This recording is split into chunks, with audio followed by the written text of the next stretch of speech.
as this room fill up, be sure to hit that like button, share this content, let that friend or that neighbor know where to go when it's time to tune in to Cowboys Sports Talk and beyond. Come on, baby. The name. Slow Nation. As they say, one thing we all adore, something worth dying for. Come on, baby. We're stuck in this game, searching for fortune and fame. We searching for it, baby. Cowboys moving on from Mike McCarthy. Who should be the next coach? Come on, y'all got the answers. Y'all got the answers. I need the answers, baby. Yeah. Put a 1 in the chat if the audio is straight. We don't need no San Francisco audio over here. Come on with it. Come on.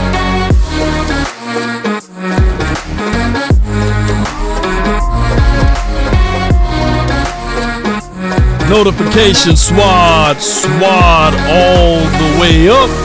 Come on. In the words of Uncle Charles, what he said, baby. Come on with it. Who should be the next coach? Come on with it. Hey, bro, come on now. Come on, man. 5, 4, 3, 2, and 1. Come on with it.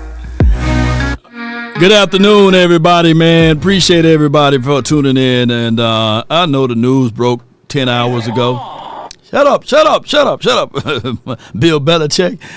I know the news was about 10 hours ago. Of course, we got some tractions going with a lot of things with Coach Mike McCarthy. Keep in mind, his contract expired. They never fired him.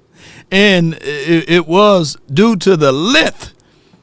You know, the length of the contract is what they're arguing over, you know. So sometimes, you know, in life that the size and the length of the contract can determine where you're going to be at. Come on with it. Somebody said, let us pray. Listen. This was Jerry telling Mike McCarthy that he was ready to move on, Tom. As you said, there was an issue with the contract links. As this information is coming in, I am talking to some of the staff that are now no longer going to be a part of the Cowboys, and it was Mike McCarthy who reached out to some of them this morning and said, essentially, not being able to agree on that contract length put everybody at a disadvantage. So he was looking out for some of his staffers. As you said, you used the word unique. We're used to it around here, Tom, but a lot of people that come to Dallas are not used to the ambiguity that Jerry Jones is so comfortable with. The ambiguities, the irregularities of it. And they have statements that's out that we will try to read upon. But I'm going to say this. Whatever coach that the Cowboys try to find, they got to have some tough skin, and they got to have some skin in it, you know, because normally where Jerry Jones like to do is he like to walk around with his chest out, chin up, you know, and he like to meddle. So you're going to have all of those things. Let me know again, is the audio straight? And if my audio is straight, put a 1 in the chat. Appreciate y'all so much. I think there were a lot of people, as I was getting messages throughout the week, they wanted to get some sense of their future. And while Jerry Jones might be comfortable with that, a lot of them weren't. And I think it started to create some bad feelings amongst some of the staffers and the coaches that they didn't at least have an idea and thought that Jerry, heading into this season, they were all going into a contract year, that when the season came to an end, Jerry should have had a better sense of what he wanted to do with that staff. Now, with that being said, I'm told there was some feeling in the building that Jerry was genuinely sort of at a crossroads. She putting a little what you call that, a little cover over it. Nobody wants a temp job. No, let me repeat for those who way in the back. Nobody would love to have a temp job, and that's the point that most of us was making before the season even kicked off when you're in a lame duck season. Because the players themselves, yeah, they gravitate to what you're saying, but they looking at their contract, whereas they have 3 to 4 years, and you only got that one little old year on your contract. You ain't gonna tell me nothing, right? And most of these guys is coaching for this team. They are rubbernecking over and looking here and there because they're saying that, hey, what if I don't keep this job for the 2025? 2026, 2027. So whenever a coach leave, they sitting there like, hey, you going to look out for me, right? Hey, Joe Witt Jr. over there in Washington, you got me, right? You know, my contract ends at the end of this year, but I want to know, do you got me? You know. He didn't know if he wanted to bring Mike back. He didn't know if he wanted to move forward.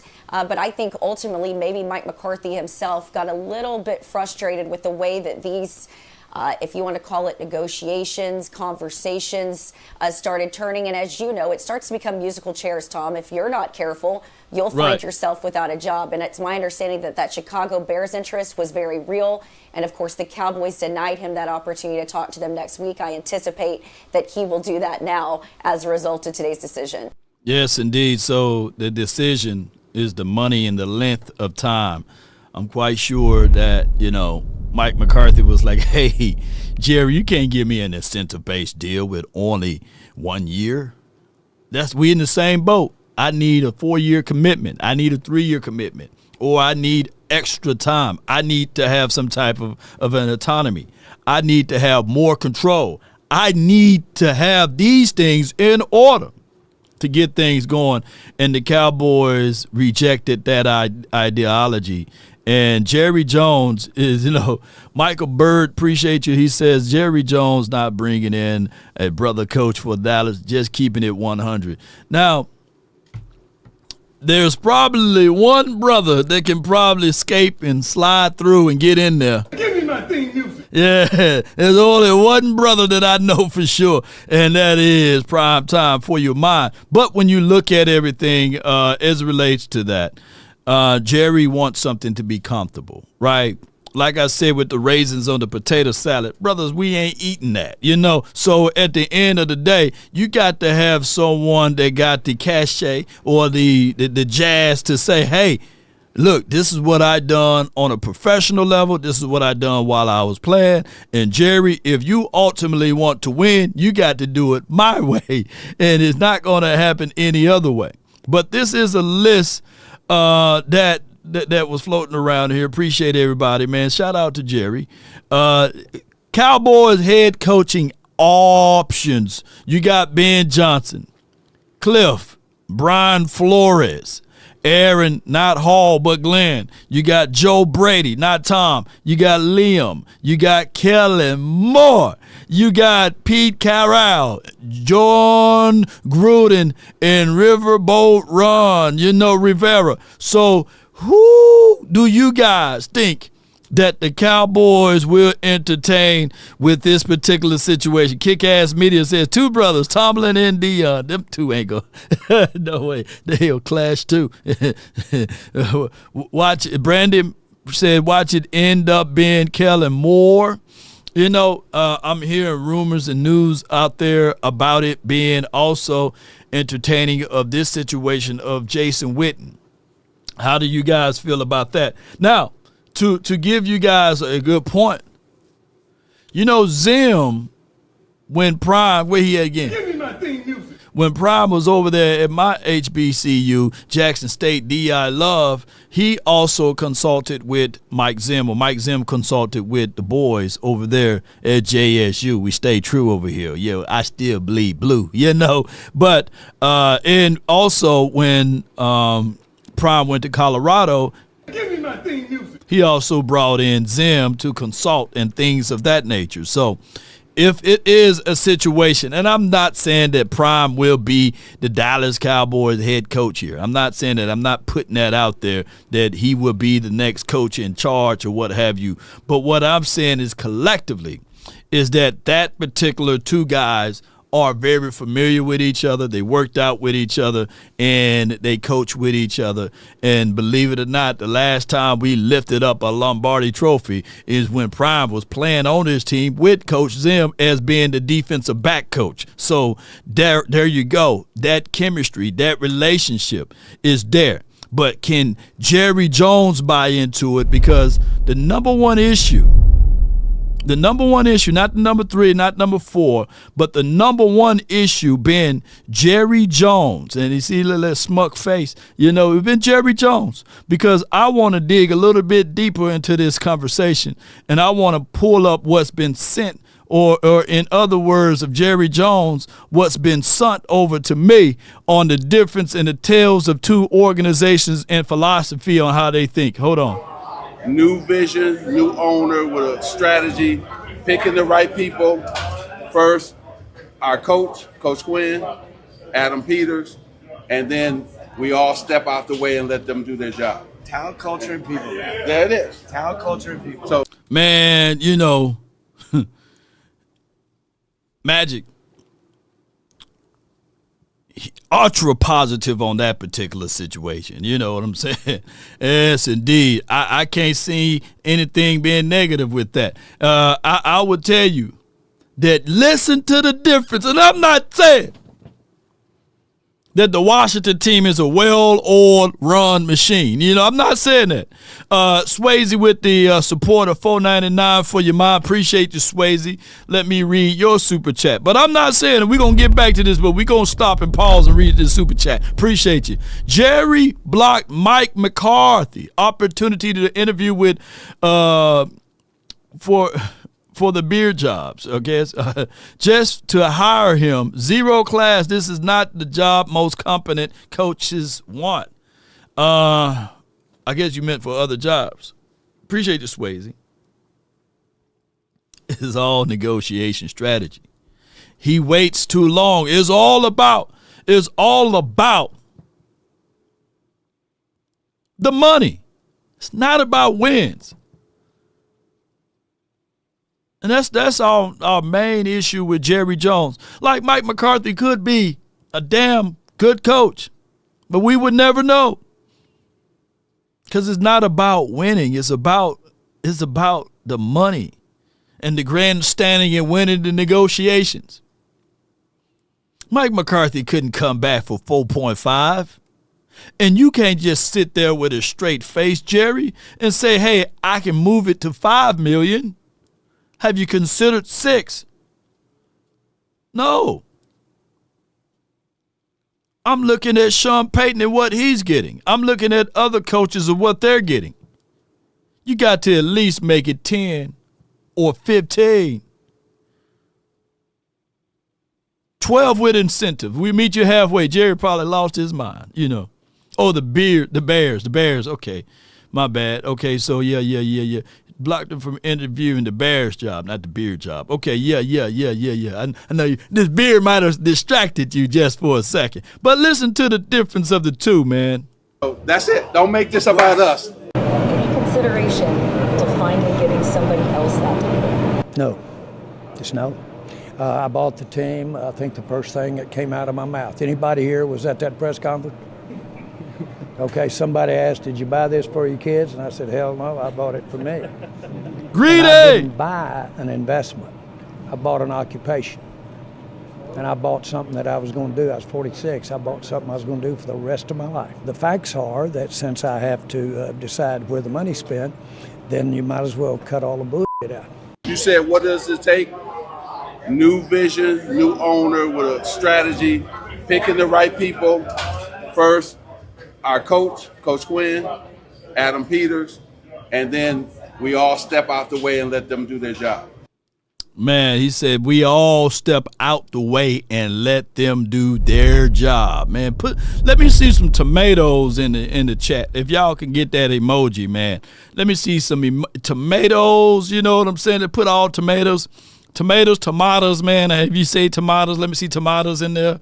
Let me see tomatoes in there, man, because at the end of the day, Yeah. Ice Cold Cowboys says, imagine being 46 buying the Cowboys. Hey, sheesh. Damn. That boy rich. Jerry was rich, boy. He still is. Yep. Now, the thing is, let me see all those tomatoes. We throwing them at Jerry, you know. Oh, we throwing them at Jerry. Yeah. Because it's just for what it is, man. It says, JD says, what's up, Law? So, Mike McCarthy is gone. Let us see how the Jones family screwed this up again. By the way, Darius is jumping for joy, sure for the money he won out of Mike McCarthy being out. Yeah. So, hey, y'all got to pay up, man. I know my guy Darius, he should be $300 or $200 richer. Hey, Lou, and a few of y'all others, y'all got to pay up. Y'all got to pay that man. Yeah, y'all got to pay that man because at the end of the day, it is what it is. The whole thing with Dallas all along was this. Clearly, they're not moving forward with a deal for Mike McCarthy. So what are they doing? It wasn't ever going to get to the point in my mind where all of a sudden Tuesday was going to come and all of a sudden Jerry Jones is going to say, okay, we're not doing a deal with Mike McCarthy. What am I doing? I didn't even think about it from the Cowboys' perspective. Like, you don't even get a chance to talk to Vrabes. Vrabes is already gone because you didn't even. Wild. The Cowboys are so different, Shefty. Mike Vrabes. Man, no, this is who the Cowboys always been. It's just being revealed slowly to the 3-ladder to 4-ladder networks. Like, we get it. We get it. You know, we can point at Dak Prescott. We can point at Tony Romo. Hell, to a degree, we can point at Drew Bledsoe when he was here. Vinny Testaverde, Quincy Carter, all of those quarterbacks that we had. And ultimately, we can point at the coaching. But there's somebody in their heart they knew no matter who you put around Jason Garrett, he wouldn't have never won a damn Super Bowl. No matter who you would have put around Dave Campo, he would never won a Super Bowl. We didn't have a chance. Wade Phillips coached for multiple teams, but he was never a guy that can get you over the hump. He was a damn good, or is still a damn good defensive coordinator, and that's it. Shane Gailey, he would never, nobody breaking their necks for a Shane Gailey and them. We always knew these things, but our love is so deep. Our love is so deep. They say love's a sin, love's a crime. Love is when you have grief, you ask God for a sign. Baby, my love run deeper than the sea. Come on, baby. You know what I'm saying? There's people who never been to the bottom of the ocean. It's unheard of. It's unrecognizable. There's no science to it. NASA is really over the oceans, right? Nobody never been to the bottom because it's too deep. That's how deep our love is for the Cowboys. We knew it. Now we hoped.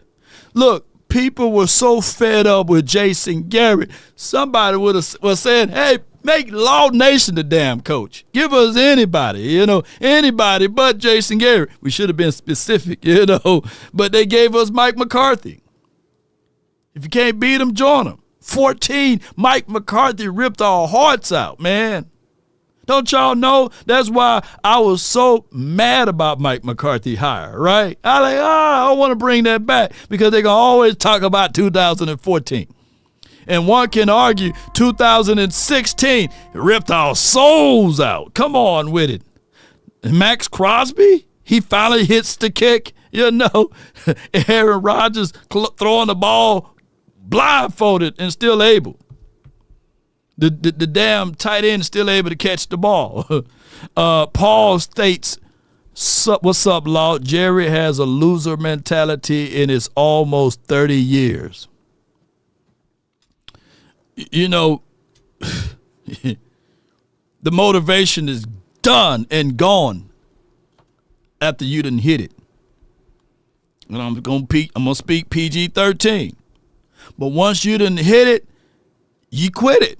And that's what happened. He got his 3 rings. He done got his rubies, gold, and diamonds, and gold jackets, and helicopter, and the helipad, and the yacht. The $3.5 billion playpen that it is down there in Arlington. Nothing in Dallas is equate to Dallas. the workout facility in Frisco, the damn playoff, the damn stadium is in Arlington. Nothing is in Dallas. Nothing is in Dallas. He removed everything from Dallas. Nothing is in Dallas. If you ever come to Dallas, nothing is in Dallas. Everything is on the outskirts. These should be the Arlington boys, you know. The workout boys should be in Frisco. They don't even touch Dallas. Dallas don't have nothing to do with this. They don't even work out in Dallas. Everything is on the outskirts. And that's who Jerry is. Yeah.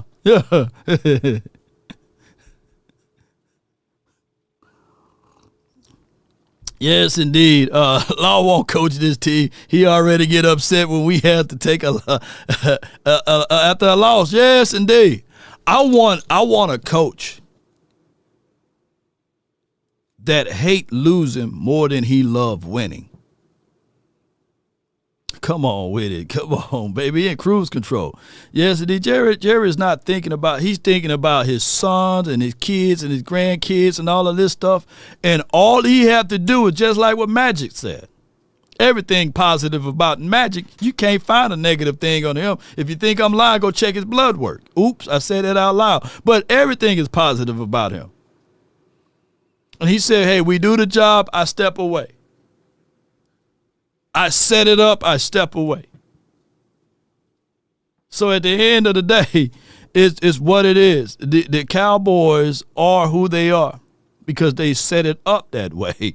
And we are at the mercy seat because of our love for it, that we're going to have to sit back and see this thing being all for what it is.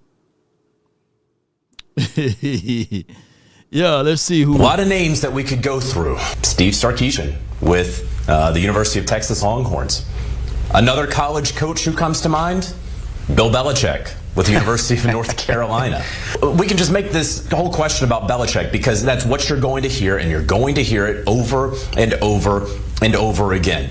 I mean, it is such a Jerry Jones hire, it's not even funny, right? We know that Bill Belichick still wants the NFL wins record. We also know that he can't get an NFL win in Chapel Hill. While Bill Belichick and his general manager at UNC, Mike Lombardi, have been on the record saying they're not going anywhere, of course, one must say that. I will be very, very interested to see what Jerry Jones may do or say with Bill Belichick. If it gets some legs, that will be absolutely fascinating. A lot of names. So the Bill Belichick deal is going to always scoop around, and then we're going to talk about the Kellen Moore deal too. Oh my gosh, man. Yeah, Phil Jackson is the next head coach running a triangle. We can run a triangle offense around this. Shit, that would be funny though, but it is what it is with that. Come on with it. And this is the trick they keep running. What is it? The straw. 3, 2, 1. Whoa! God. Where'd he go? All the way. Whoa! Hey, yeah! Woo! What? Hey, that's Jerry and Steven right there, man. Always taking it over us. Oh, and by the way, Auntie state that Jordan Love really owes Dallas a percentage of his contract. Look, before I go into any further conversation, what the hell was Jordan Love doing yesterday? Come on, man. What happened there? Jeez. And the Bucks, I like the way Smooth played that game. Baker Mayfield played his heart out. He played his heart out. But that fumble exchange, it kind of, man, it messed us all up over here. We like, damn. I said, yeah, no. But Jordan Love, come on. That got to be somebody. Look, his spirit animal was just dead inside. What happened, y'all? Good grief. What happened to Jordan Love, y'all? Eagles, salute to y'all for winning. But to have only 39 yards passing in the first half is crazy with Jalen Hurts. But damn, Jordan Love looked like he was going up against the 2000 Ravens or somebody. The 85 Bears. Good grief, man. Let me go back to this topic line right here because I wanted to bring this up. It was stating that there are some stipulations in Bill Belichick contract that he can get out of it. It's a buyout contract or what have you. If anybody has ever been on the mindset of moving around like this with their job opportunity, because we get it, Bill Belichick, I'm going to say this again.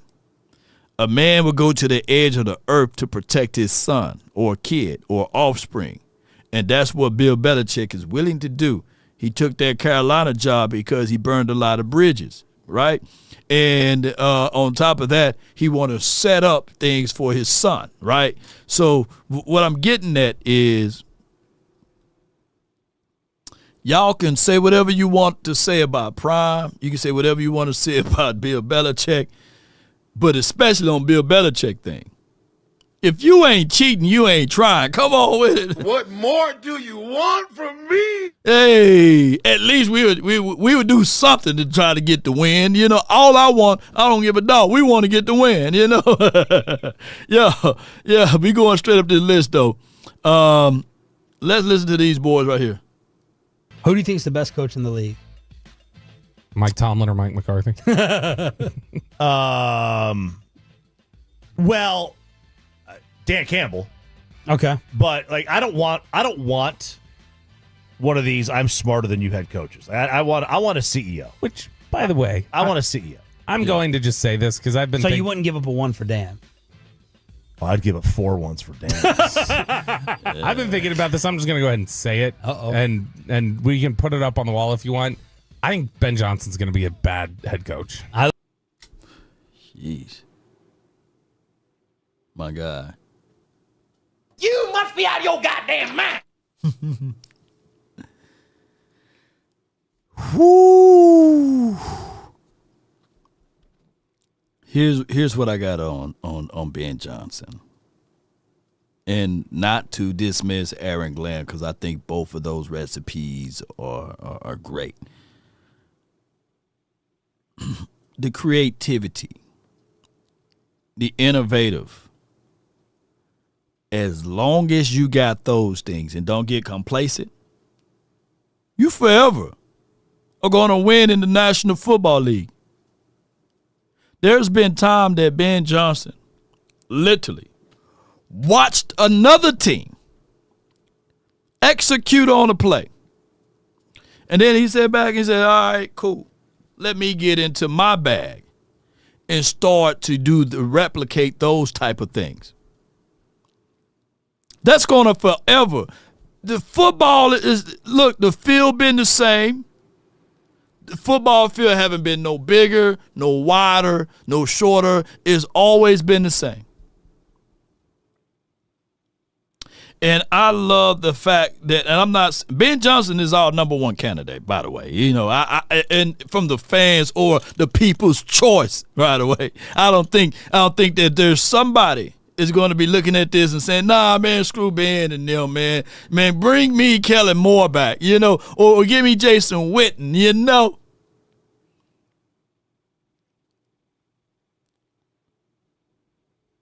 But at the end of the day,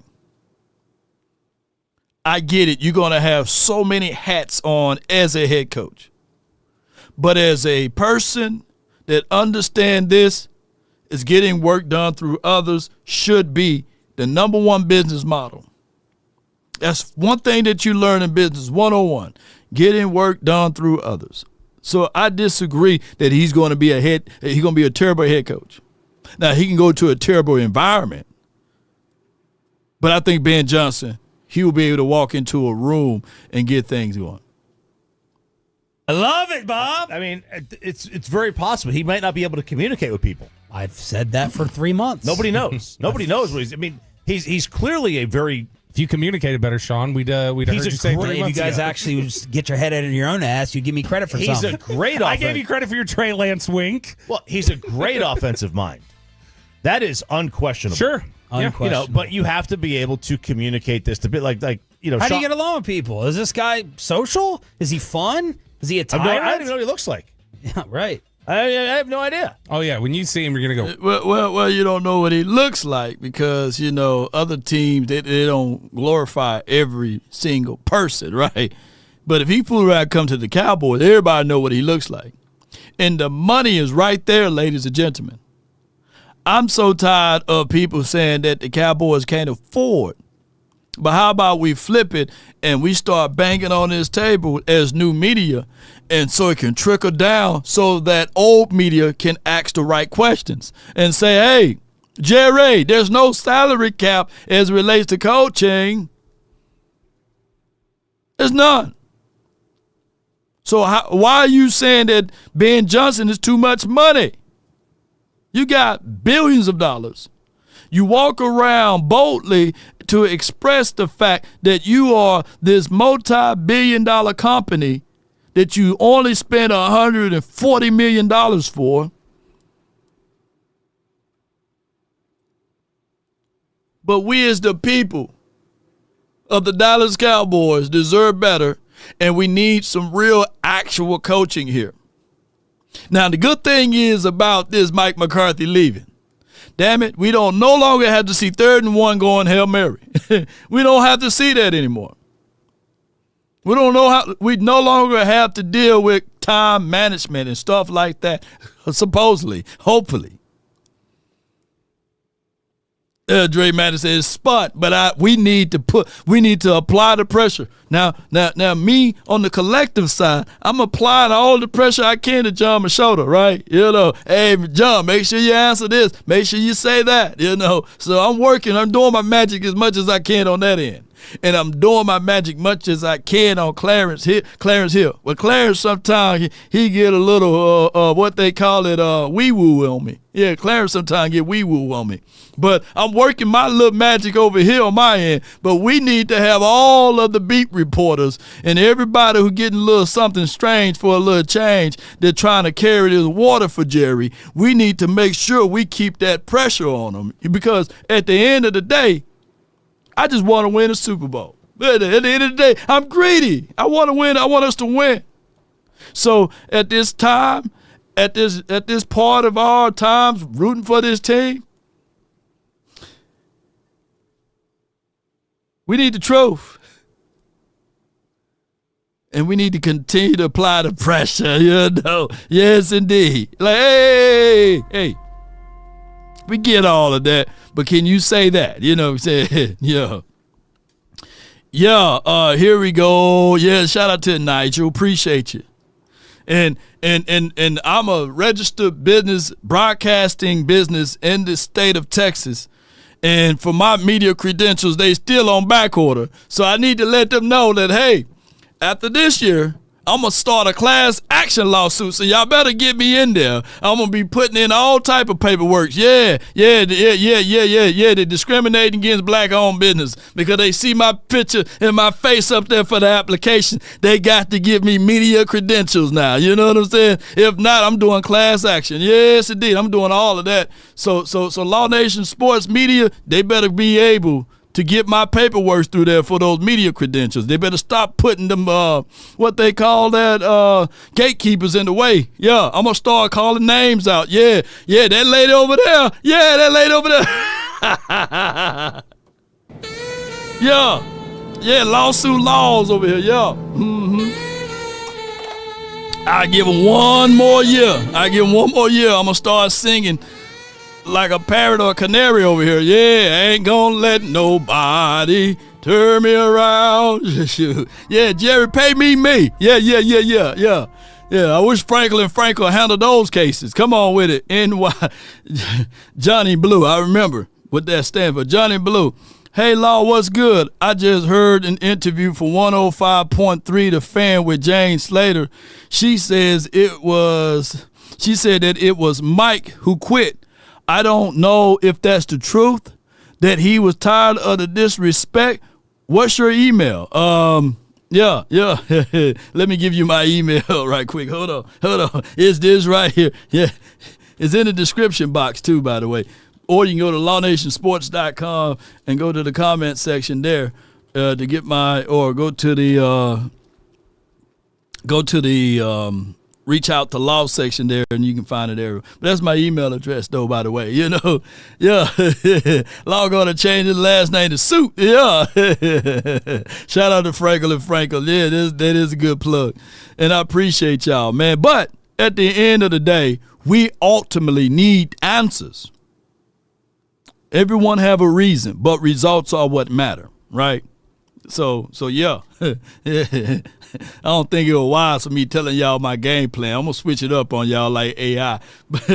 But neither here nor there. What's up with you guys? This is my guy, West Coast. So, yo, man, a lot of you guys have been asking me, hey, West Coast, who's your first candidate for Dallas West Coast Cowboy head coach, or who do you think they're going to bring in? I'm going to be honest with you, man. I think it's going to be a guy that's going to piss you guys off, and I think it's going to be Kellen Moore. And I'm going to be honest with you, that would probably be one of my choices outside of the coordinator for the Lions, who I think is going to get a ridiculous payday. I think he's going to get a ridiculous payday that the Dallas Cowboys are not even going to try to touch. But if I'm thinking about who is a head coach candidate, offensive coordinator candidate, who the Dallas Cowboys feel that they can give him a cheap contract and just kind of entice them with being the head coach of the Dallas Cowboys, Kellen Moore is at the top of the list. And to be honest with you, I'm not saying I'm against it, but if you give me the Kellen Moore that's in Philadelphia right now, the one that's running the ball 67% of the time, they got a 2,000-yard rusher, shoot, you might be able to sign me up for Kellen Moore as the head coach of the Dallas Cowboys as long as he's calling plays the same way he's calling them in Philadelphia. You must be out of your goddamn mind. This is my brother right there. Nah, at the end of the day, I don't think that he's aware that Kellen Moore is absolutely not calling the plays there. They doing a lot of installment with Kellen. Here's the thing, though. And if you have a Saquon Barkley, you don't have to look, sometimes when you already have the fat back in the damn cooker, you put that fat back here. Whoever cooks some stuff, like you got the fat back that's already in the greens. You don't have to add no salt to it. The salt from the fat back is going to be able to keep it good. So you don't want to have a heart attack. He already got the fat back in that particular situation with Saquon Barkley, AJ, and Smitty on both sides. So yeah. So that's just for what it is. Kellen Moore, when they said that, hey, he may not be a good coach far as Ben Johnson over there on 105 because of his lack of communication, if that's the case, then Kellen Moore need to be on that list as well. He should be a horrible coach, right? But at the end of the day. Well, that's Ben Johnson. Hold, I forgot to answer my guy on his super chat about, Mike McCarthy giving it up. My thing is, and I don't know if I got it. I don't know if I got it here.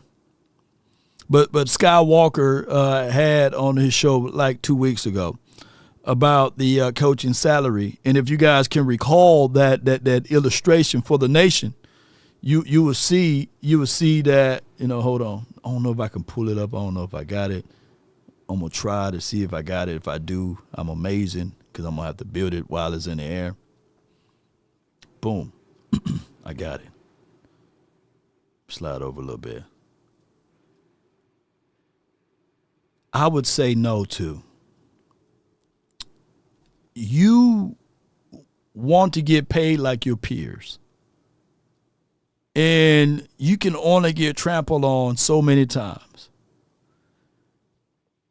I would say, hey, as news being reported, if Mike McCarthy look into the mirror, not Sky Mirror, and say to you all, I at least should get what Mike Tomlin, Jim, or Sean getting, and it can be any of the Sean, even McVay. Can you at least throw me 14, 13 million, Jerry?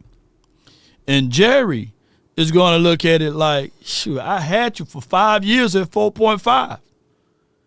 And since y'all forced me to get rid of my first son, Jason Garrett, y'all forced me because Jerry didn't want to get rid of Jason.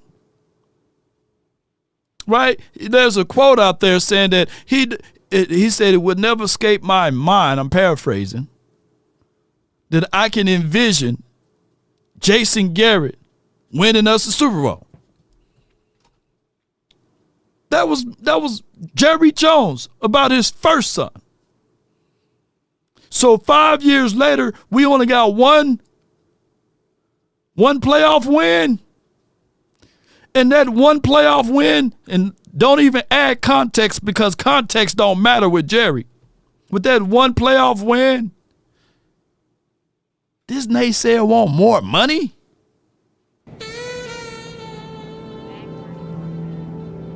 That's how Jerry's looking at this thing.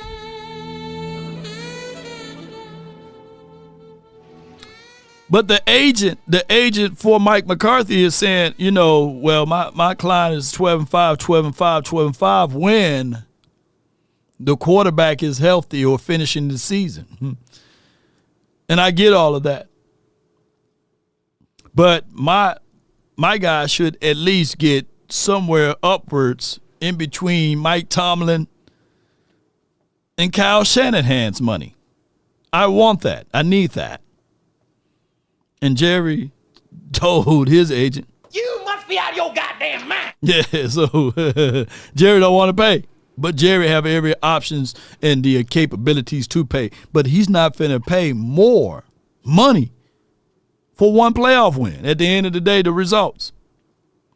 But neither here nor there. I have no idea. Like, we don't know. We don't know. That's the thing. You don't know about any of these coaches. They can be great at what they do. Wade Phillips. That's what Ben Johnson looks like. I mean, you had no clue, did you? Great He jawline. looks like 19 kids and counting. Yeah, jeez. Damn. Why do you use the man like that? Yeah, like Wade Phillips. Is that the story of the belts? Jim Bob Cooter, or whatever his name was. Jim Bob Duggar.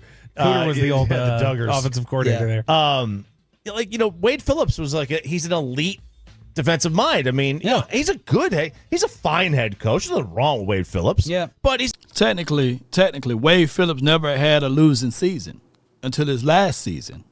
Technically, if you want to get to it. But Wade Phillips was doomed before he even got there. Because he went back to the money. They paid Jason Garrett the same amount of money that they paid this guy, Wade Phillips, who had many of years of experiences. Let me know if I'm lying. None of y'all, and then they have the Cowboys so ruthless at that time. They paid Wade Phillips the equivalence of what Jason Garrett got, or Jason Garrett got the equivalence of what Wade Phillips got. And Wade Phillips had to train Jason Garrett. I can't make this stuff up. Literally, that's what happened. True story. So this is dysfunction. So at the end of the day, Wade Phillips only had one losing season, and they got rid of him, and they put the guy in that he trained to be the new head coach. And that's Jason Garrett. But we supposed to win the Super Bowl.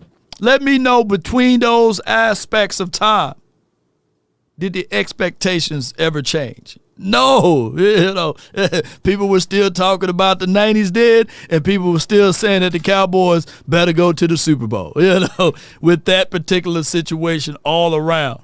But let me go to my other guy, man. So what is your reaction to this latest move by Jerry Jones and Mike McCarthy to part ways? Yeah, not shocking. It was expected, obviously, and you see – we heard the murmur. Actually, we've heard about Mike McCarthy's job for the past 3 years. Even in seasons where he was winning 12 games, we were having a conversation about if he was the right guy. It comes to a point, and I say this all the time, and I feel like a broken record at this point, is, okay, cool, you want to move on from Mike McCarthy. What is going to be the organizational change? What is going to be a philosophical change that's going to put you in a different position when you hire this next head coach? Or will it be a lot of the same? And a lot of people get captivated with that when I'm talking about things like with the Cowboys, like Jerry talking to the media and being so prominent in the discussion that becomes about the Cowboys' actual football on the field. Right. So I've said it before and I'll say it again. Say it. You're moving on to a new head coach, but is the culture and the situation going to change with the new head coach walking? Ooh, is the culture going to change? Is the situation going to change? Y'all let me know. Jeez. Because at the end of the day, that man cooking. And at the end of the day, ladies and gentlemen, the problem will forever be Jerry Wayne, and the issue will be the coaching. Because he's going to hire the issue. He will. Now, the only chance that we have The only chance that we have at this, let me get to my guy. Where my guy? This is the only chance we have. My mind's telling me no. Come on. But that crack, y'all. That crack team's telling me yes. Gotta go. That's the chance of us getting a coach that's going to be able to get here, right, and orchestrate something new, and telling us, hey, I lied to get the job, but I'm going to do it differently. It's going to be 1,000% my way, not the highway, not the other type of lie that Mike McCarthy said. Yes, indeed. So at the end of the day, yeah, his team was done, But at the end of the day, we need a situation just like that to happen, whereas the guy says all the right things and on his mind and don't even chase after the crack, but say all of the right thing out of his mind and then flip it on the Joneses. Okay, we got a super chat. Come on with it. We got D. Brown, no relation to AJ or the other Brown that we had, Anthony Brown here. He said, what's going to happen? Kellen Moore would be the coach, and we have a first good season with a playoff appearance. Then people going to say Kellen Moore is better than Mike, not realizing players were healthy his first season. I can see that. We have third place scheduled this year, right? The Cowboys, if we look into the draft, if we draft a running back, another wide receiver, offense, just like that, back explosiveness, right? If we go into this particular situation and add more to this defense, if you bring back Mike Zim, then there's no learning new curve of the defense, by the way. I can flat out seeing us being better the 2025 season than what we were in 2024, especially not having first place schedule. I can see that. I can see that. But at the end of the day, man, we ain't trying to get Kellen Moore here, bro. And I don't want to speak those things into that situation, because it'll be still more the same with how they operate and maintain things here. That's just how it goes. In. And I'm one to say, prove it to me, as opposed to getting super excited for whatever name they hire to think that something is going to be different in the building when the temperature and the tone has been set by the owner and is going to be set by the owner and continue to be unless he changes his tune and his tone and how he goes about things. Man, that boy was cooking with some doggone grease there, boy. He was cooking some good grease. Oh, my gosh. Man, let me hit it. I got one more time. Look how he pull on. My mind's telling me no. But that crack, y'all. That crack team's telling me yes. Gotta go. It was a KO. Now, let's say you are riding in that and you didn't see something and somebody else jumped out and hit you. Who you going to call? Well, I got somebody you can. It starts from the first phone call. Most of the time, you're going to talk to Gene Burkett, a 30-year partner. You're not going to talk to some employee that just got put on the phones that day. There are things that are so crucial, especially if it's a cataclysmic event, to have our experts get out and look at the vehicle, witness statements, photos, the whole thing. Call Frenkel first. Chosen by the people, feared by the insurance companies. Call Frenkel first. Yes, indeed, ladies and gentlemen, that's literally 817 or 214, and just hit threes. Hit all of the threes you can until you get into contact with Frenkel and Frenkel personal injury lawyers with over 100 years of combined experiences there.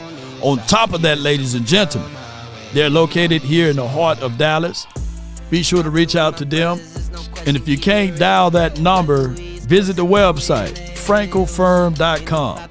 Let's get it. Let's go to the first caller that's on this hotline for your mind, brought to you by Frenkel Firm, by the way. Come on with it. Let this room fill up. Phone lines fill up. We'll take the 2-minute thing off. Come on with it. I got from the 214, the man that can bloat and talk all what he need to talk. Darius from the 214. You're live on the nation, brought to you by FrenkelFirm.com. Talk to me, man. Hey, Lou. Hey, Lou. What did he do, fool? Yeah. JT Taylor.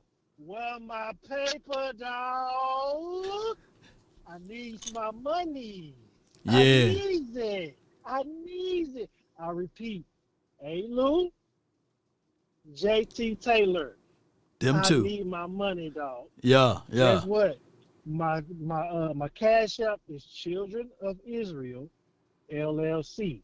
I repeat, my cash app is Children of Israel, LLC. Yeah. Wow, they gonna send it to you. You just send it to me. Or they can send it to my cash app and I send it over. Yeah, I do it that way too. So you boy, you trying to collect that paper, man. Yeah, boy. But your balls where your socks at, man. After before that jugger fumble that ball, I was like, dang. I said, dang. Yeah, brother. Yeah. So listen. This is what I'm gonna say to that. Listen, if I stand 10 toes down on something, just listen. Because I was right about Dan Quinn. I was right about Jaden Daniels. I was right about what the Commanders was going to do. I was right about Mike McCarthy. I was right about Mike McCarthy. And I was right about Kellen Moore. And I was right about Jim Harbaugh. I repeat, if I stand 10 toes down on something, just listen to me. Just listen. Yeah, you're right. Do you want to lose some money? Yeah. Do you want to put your money where your mouth is? So man. Okay. So now that we got that out the way. Now we got that out the way. How about this? How about this? Kellen Moore had a better run game than Mike McCarthy. I'm not telling you that Kellen Moore is going to be a phenomenal head coach. That's not what I'm saying. Right. Just goes with two Hall of Famers on the freaking offensive line, fam. I'm going to say it again to emphasize. Kellen Moore had a better run game than Mike McCarthy with two Hall of Famers. Bro, we can't use this, bro. You got Saquon Barkley, bro. Come on, man. I would have had a better running situation with Saquon. Come on, bro. Come on. We can't use it. He's outlier. I got you. So this is what I'm saying to that. Remember how in the beginning of the season, right? Gilly was crashing out with the helmet on his head because of the play calling? That could have still been happening. That's a fact. That's a fact too now. That could have still been happening. I'm saying all this to say, listen, that just goes to show you how bad Mike McCarthy was. How you got two Hall of Famers on the offensive line and you're bottom 15 in the running game, but Kellen Moore is top 12. Kellen the freaking Moore. And all these Mike McCarthys want to come at me like I'm talking, like I'm retarded. Cut it out. Darius, man, I appreciate you for calling in, bro. We got this line longer than Jay Leno's chin, but we gonna definitely get somebody else in. You loaded? Yeah. Pay that man, because if not, he gonna be forever yelling at me over here, man. So appreciate you. Yeah. No, you good. You passionate about this, man, and I love it, man. Appreciate you, bro. That's Darius, man, from the 214. Look, was it Lane Johnson, right? He allowed 0 sacks. 0 all year long at the right tackle spot, right? And Jordan Mailata, hey, he wasn't a shell of himself either. Look, hate as much as you want on the Eagles, but you got to give them their flowers, y'all. And I hate to give them damn flowers because they don't know how to take a compliment. They're going to be trying to drop all type of fecal matter out of the sky on us just by telling them that they got a nice offensive line. The offensive line coach is a guru. If he should go straight to the Hall of Fame once he retired and all of this stuff. And on top of that, with AJ and Smitty, they got good weapons. weapons. Dallas Goedert, stiff-arming folks and running, getting up north. Dallas Goedert was playing like we thought and hoped that my guy Ferguson was going to do this year, but it didn't happen. And then on top of that, you had Saquon Barkley that can get 4 or 5 yards untouched before he turn upfield. And that's just for what it is.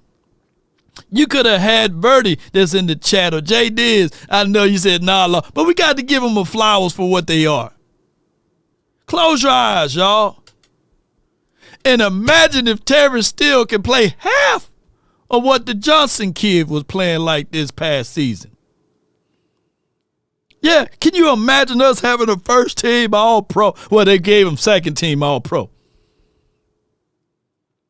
Now, next week, I can foresee the Washington and the Eagles joining us on this damn couch. Yeah, that's what I'm really mad about. They can't join us on this couch. But next week, for sure, they're going to be joining us on this couch. Yes, indeed. So it's going to crescendo into a greater conversation because they're going to be talking all of that noise.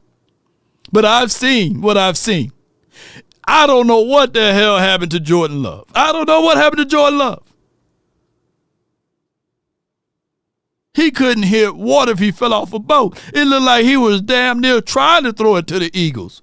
On one of the plays, he did. I'm sitting there like, wow, Jordan. Just call him Love because he was loving the Eagles. Take that name off of him, Jordan. Nah, from here on out, we just gonna call him Love. Love was loving the Eagles, man. Let me know if I'm lying. I got Dr. Q, then I got Too Cool. But from the 210 you in, Dr. Q, talk to me. Hey, brother-in-law, it's been a while, man. Been a minute. Hey, just enjoying the show, man. I'm a little and if I say a few curse words, man. No, you good. It's good. You good. You good. I'm gonna make this quick because I want to hit on several things. You were spot on, man, with personnel. Marcus Spears was spot on with personnel. The issue with this team that I see the Cowboys going forward. I know sometimes you got to be careful with what you want. I know McCarthy's gone. Right. A lot of our audience here on the phone. A lot of audience in the chat. They'll say, "Hey, we need to hire a black coach." Trust me, that is not going to happen. The Rooney rules are garbage. We know that a black coach that knows football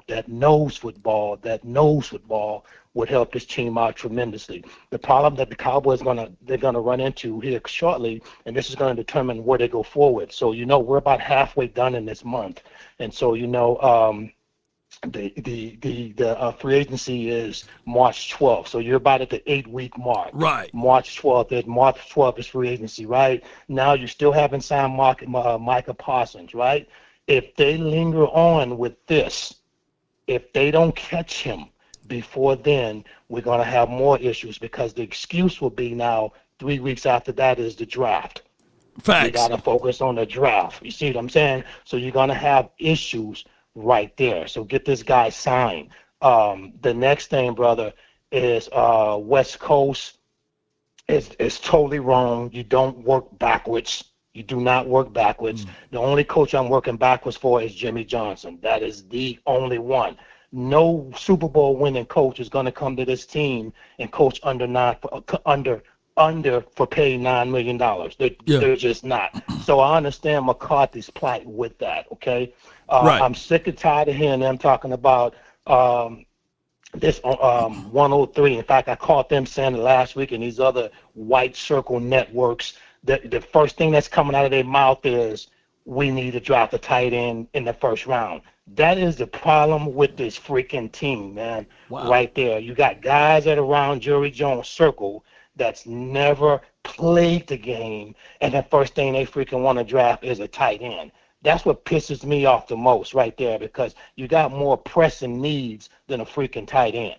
Yeah. That's the thing. And then the next thing, bro, is that they just have to figure out let me backtrack. So everybody is saying, we had all these injuries, but I want the fans to understand that right. Dallas was the quarterback we have was 3-5 last year before he suffered the injury. So even if So that's 8. So now you got another 9 games. So even if he goes 6-9, you still finish in 9-7 because they weren't gonna run off 9 straight games. So they sit there and they say, "Oh, we didn't win this because look how many players we have injured." Bro, this team needs personnel. I don't give a hoot about who's saying what. If you don't have the personnel, like i.e. Philly, i.e. the Commanders, right now, Law, this is just my take. Okay. I don't even think they're the third best team going into next year in our division. And you know why I say that? Why you say that? Because Giants got a damn good defense. I don't care what anybody say. They got a pretty damn good defense. They're 2 or 3 people away on offense. Yeah. We know right now as it stands, Philly is better. The Commanders better. I'm talking staff-wise. Right. Even without injuries, staff-wise, they're better. And if the Giants solidify their offense, because their defense is pretty solid, we got to get personnel. I don't care what coach you bring in, what puppet or whatever this guy like to say. Right.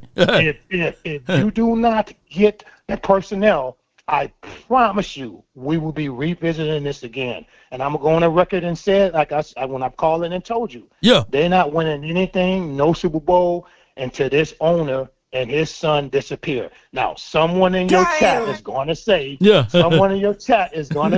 how can another man wish another man dead? Yeah. I want you to get the sugar babies out your ear, because that's not what I'm saying. I'm saying disappear from the football scene. You're spending $350 million on the fucking World Cup, and you can't even get your goddamn football team together. It makes no sense, that part. bro. Yeah. And that's all I gotta say, bro. That's man, all I gotta Dr. say. Q, man, I appreciate you, man. Hey, you still overseas? You still over? No, I'm not. I'm back here stateside, man. Stateside, but I am gonna go back. Yeah, I am gonna go back and do another 3-year contract. The money's just too good. Yes, indeed. But at least you get a chance when you go back. At least you get a chance to dip your feet in the water, man, and see the blue water, man. That will get you calmed down. Yeah, I appreciate you, though, bro. Okay, all right, yes, Take indeed. care, man. Yes, my guy, man. Yes, indeed. To his point and to his degree of that, I was listening again because I was kind of like listening in to my guy Louis T yesterday and talking about the win, and he lamented this one thing, that this will be the worst team that's assembled around Jaden Daniels. And I was like, why he keeps saying that? And he said this will be the worst team that's assembled around Jaden Daniels. And then it got me rubbing on his beard right here, and I started twisting and I started looking at it, and then I went over here to the salary cap era. They have the ability with $89 million to buy more and more weapons for Jaden Daniels, more and more things that he can go out there and assemble, because their organization is not about taking away to see whether or not, let's see if he can win without. Who's old enough to remember that there were Cowboy fans, because they were still angry and upset about Dak Prescott taking over the job of Tony Romo, etc., right? And there was still some people that hated the fact that Dak Prescott got his job and these sorts of things. Who's old enough to remember that there were people on the 3-letter, 4-letter networks too that was campaigning? Can he win without Zeke? Can he win without that offensive line? Can he win without Dez Bryant? Let's take away those things. And it kept being trickled down to the point that people, the 3-letter, 4-letter network said, yeah, let's see him win without. And of course that got to Jerry Jones' desk. And that's when we went to the higher heights of wide receiver by committee. Let's get rid of everybody. Let's get rid of all of the wide receivers. Let's bring in all of the undrafted boys, right? In 2018, people failed to realize that was the quarterback that was drafted in the 4th round, 3rd year. And people had the expectations for us to win the Super Bowl then, and it's the same thing. And there's no excuses, of course, for the quarterback, but that's just the difference of one team taking away weapons and another team that's about to approach with $89 million that they finna add more and more weapons to that particular team. So that's why Louis T was saying that basically this would be the worst assembled team around their particular quarterback because they finna get more and more arsenal. To that degree, the Giants are sitting at $43 million themselves. They're sitting at 43. They can get Cam Ward and be in the same shape as the Commanders. So it is what it is. Let me pull up the next caller. But I get it, man. We are in this situation whereas Jerry Jones got to be the smartest man in the room. Stephen Jones got to be the smartest man in the room. And if not, they clash with each other, and that's just for what it is. They got two different principles, two different philosophies. Jerry may be a maverick. He may want these things to go out there and go get some trailblazers for this team. But Stephen Jones is going to, Daddy, we don't have the money. We've been talking about we've been piss poor broke forever. We've been talking about the same thing. I can pull up an interview of Stephen Jones talking about the money, that we don't have the money in 2018. I can find videos and footages of him talking about we don't have the money in 2015. We always don't have the money. We pull mouth and man, we always bring back, James Washington. We always don't have the money. But somehow, some way, all of the other teams, they don't even talk about the money and they continue to have the money. Look, it just perplexed. It's just crazy and I'm using the Eagles once again, for them to go pay A.J. Smitty, Dallas Goedert, and their quarterback and running back. And they never even mentioned the word one time about money and salary cap. They got a Hall of Fame offensive line with the Johnson kid, or whatever his name is, Lance, Lane. I keep on forgetting his name. And we always don't have the money. Now, here we are. We're in a sweet spot with Michael Parsons, who literally on his hands and knees saying, hey, pay me dog water. Because I want us to go out here and win. Give me Tyreek Hill. I'll take less money. Give me Myles Garrett. But it don't fit into their philosophy. And just like what Dr. Q said, they'd be willing to spend $350 million for some NASCAR thing, whatever it is. But we don't have the money. We broke, Oh, my God. I got too cool from the 910. You are in. You're live on the Nation, bro. Talk to me. Hello, what's up with you? All is well. Can't complain. Man, I don't know, man. I think we gotta like pump the brakes on this one right here. Let everything play out. I hear you, and I hear everybody, but everybody thought Mike McCarthy was coming back. Mike McCarthy ain't walking through that door. But I got a question for you, Law. Al Harris. Let's just say they raise him up to be the head coach. Do you think he'll do it if they say, hey, we picking the offense coordinator and your defense coordinator? You think he'll take the job then as the head coach? I don't want Al Harris to be Gerard Mayo. I don't want him to be the coach that was over there in Cardinals land, whereas they said, we'll hire you as a coach. You had one bad year, then they put Cliff Kingsbury in there. I don't want that to happen for him. I would prefer him to go elsewhere if it's a genuine opportunity for him to take that. I don't want them to just say, okay, all right, let's go hire from within, which the Cowboys tend to do. They love to hire from within, right, because they already got the comfort level. But at the end of the day, I just don't want that to happen. I think that Al Harris, even this season, we was like, hey, look, what is that with these DBs? These DBs didn't play that well, the ones that they're supposed to elevate themselves. And, of course, we knew that the kind of caliber of Booth is, I think you can route up Booth, right? So, yeah. but and then we can talk about Troy Pride at the end and my guy Joshua Butler. But at the end of the day, secondary looks scary this year. So I don't know, bro. I don't know Al Harris as a head coach, what he would really look like.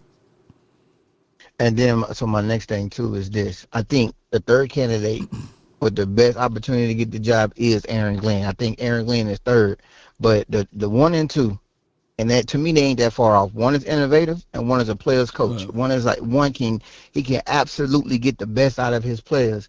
You got Ben Johnson, and you have Deion Sanders.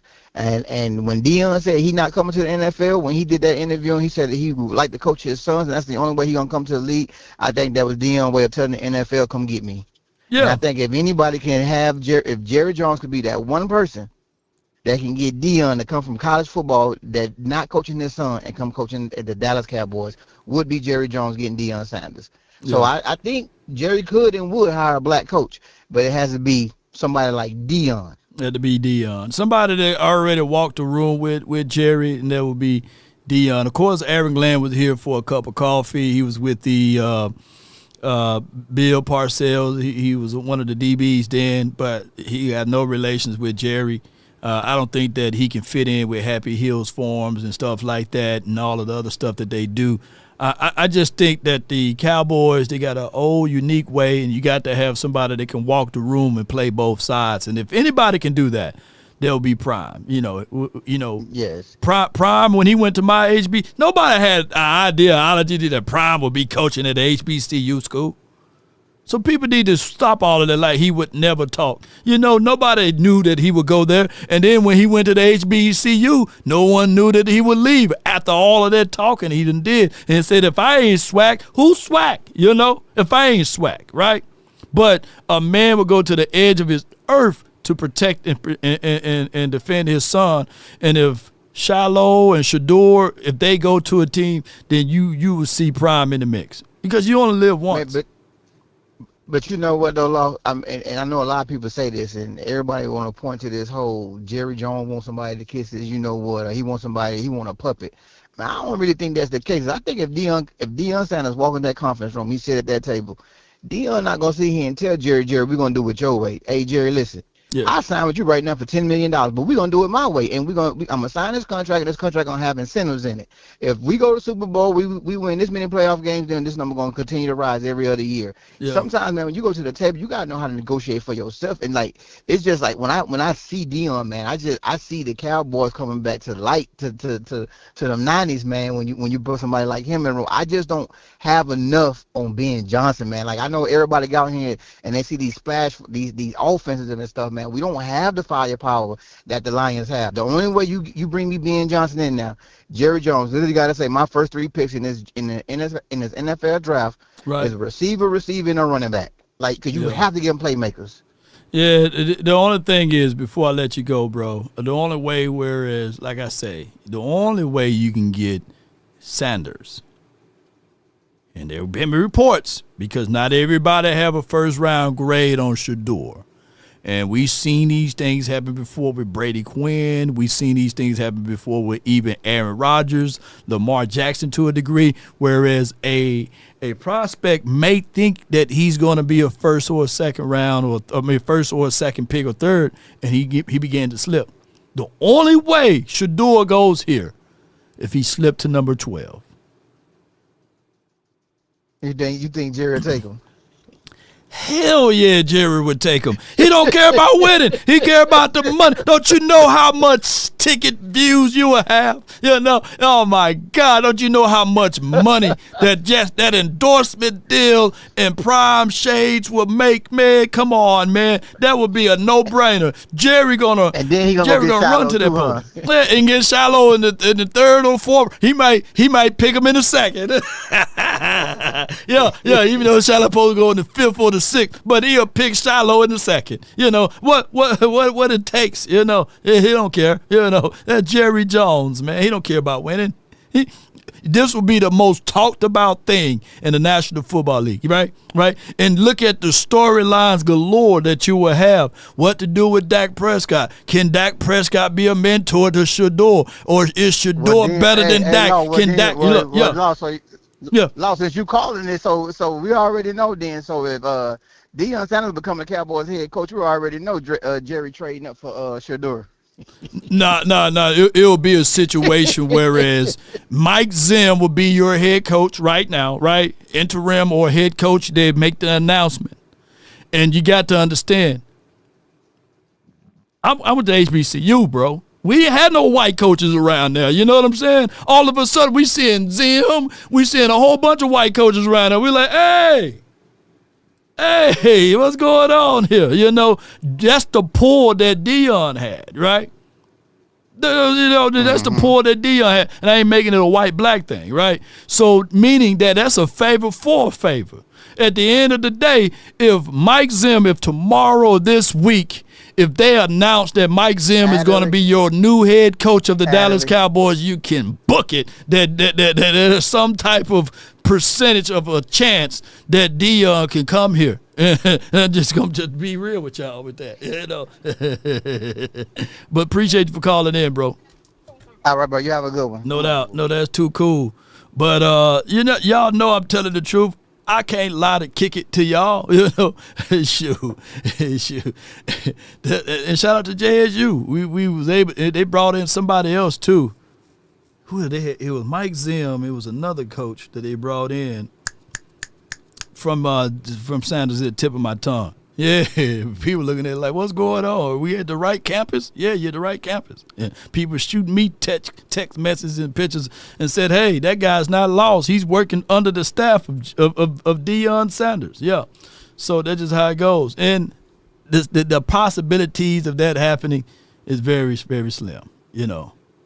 The Dallas Cowboys. But what you know about the organization and what you know about this roster that's coming back, who do you believe would be the best fit to kind of take that organizational change, which we don't think is going to happen, some news aside, and get this team to where it needs to be? Well, man, this is why this is a great question, because we get to the football part of it, right? Philosophically, do you want an offensive mind?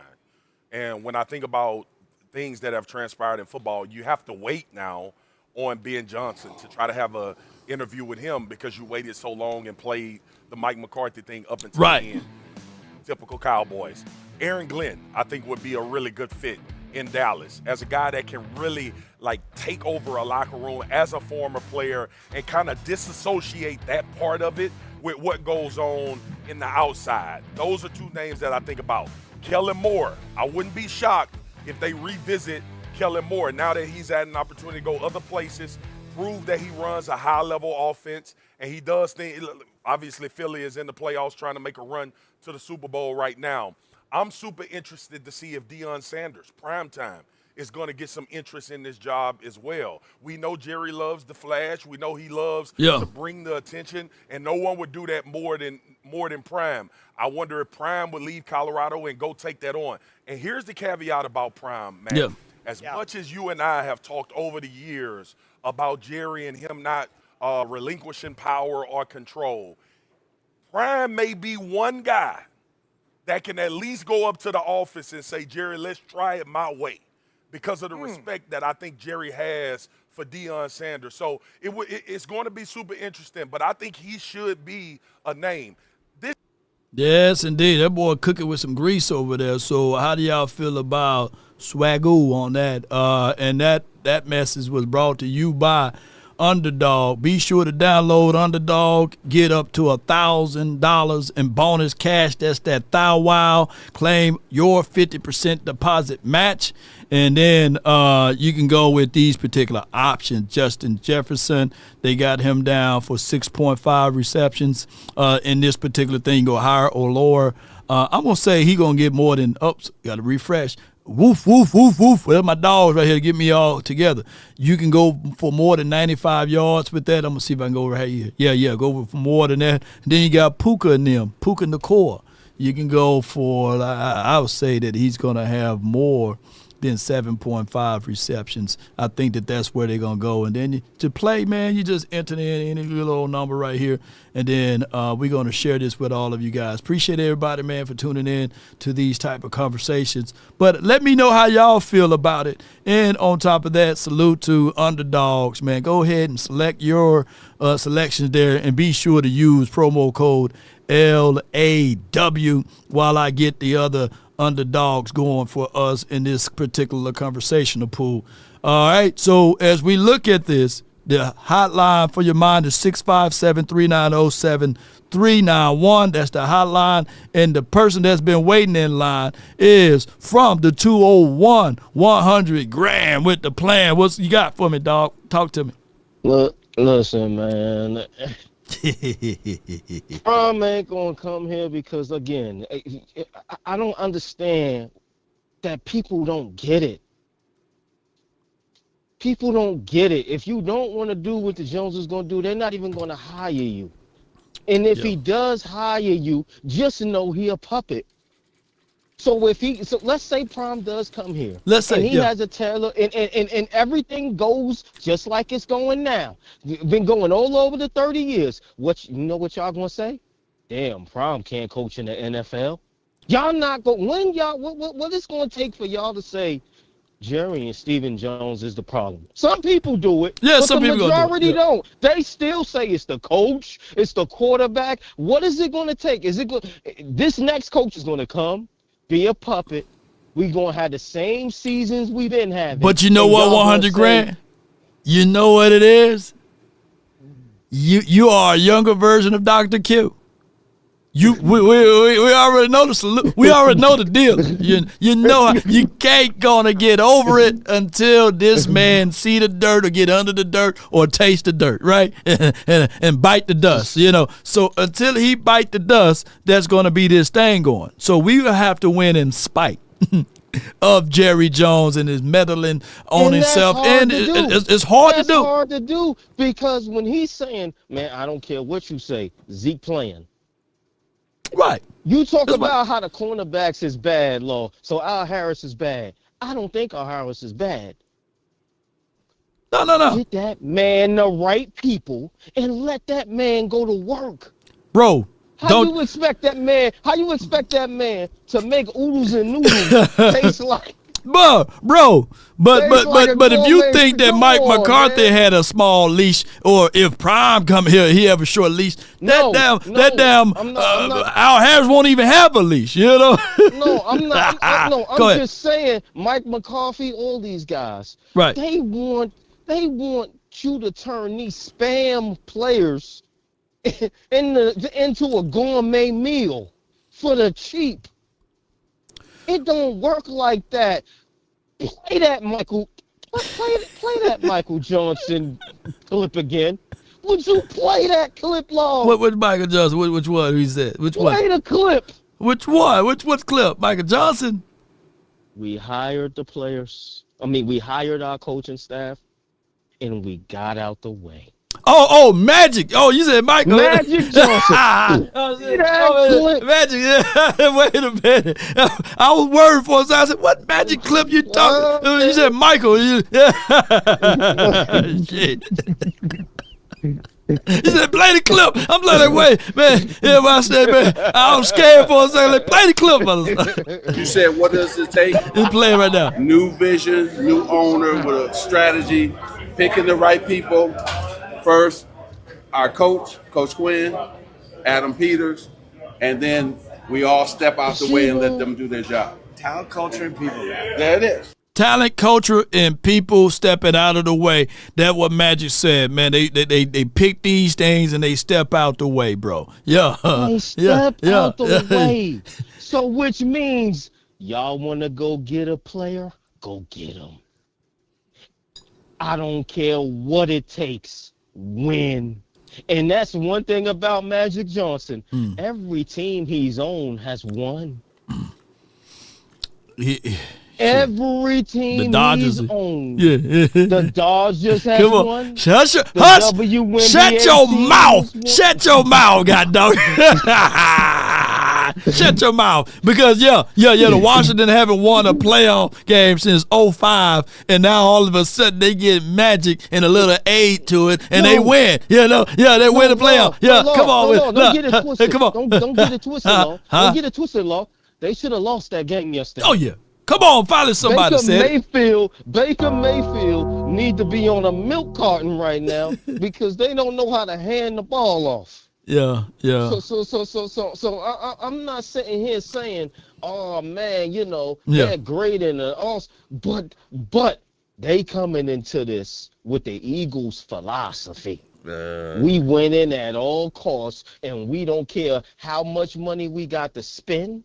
We don't care. We want to win. We want to win. And you're talking about Kevin Moore.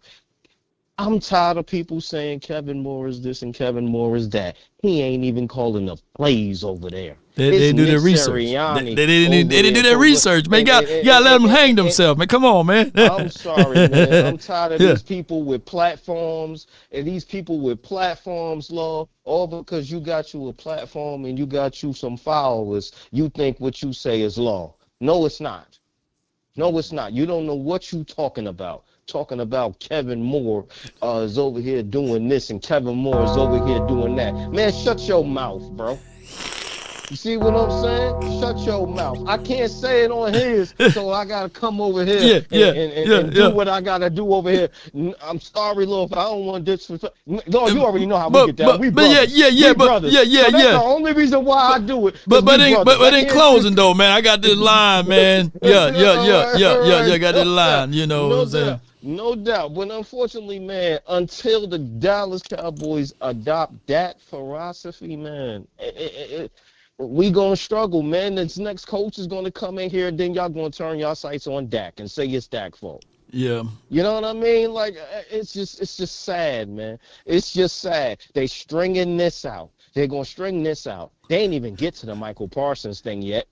Y'all can't do two things at once. They y'all can't do two things at once. Like, one hand washing lawyers and things like that. And after this is done and they hire the coach a month from now, don't get it twisted. Watch. Remember what I said. When they hire a coach a month from now, then they're going to start the Michael Parsons, man. I know he said he wanted a deal. I know he said he wanted a pay cut, but the money Mike is still asking for is still a pretty penny. Yeah. We still got to do this and that. And then that's going to stretch all the way out till training camp because you know how we do. So therefore, we're not going to get these guys. Right. We're going to get guys from Walmart. We're going to get guys from Dollar General. We're going to get these guys. And don't forget Fred's, man. Fred's pretty good now. Thank you. Thank you. But appreciate you 100 grand, man. Thanks for calling in, man. Y'all see how this go. My bad, No, you good, man. Sure, that 100 grand went with the plan, man.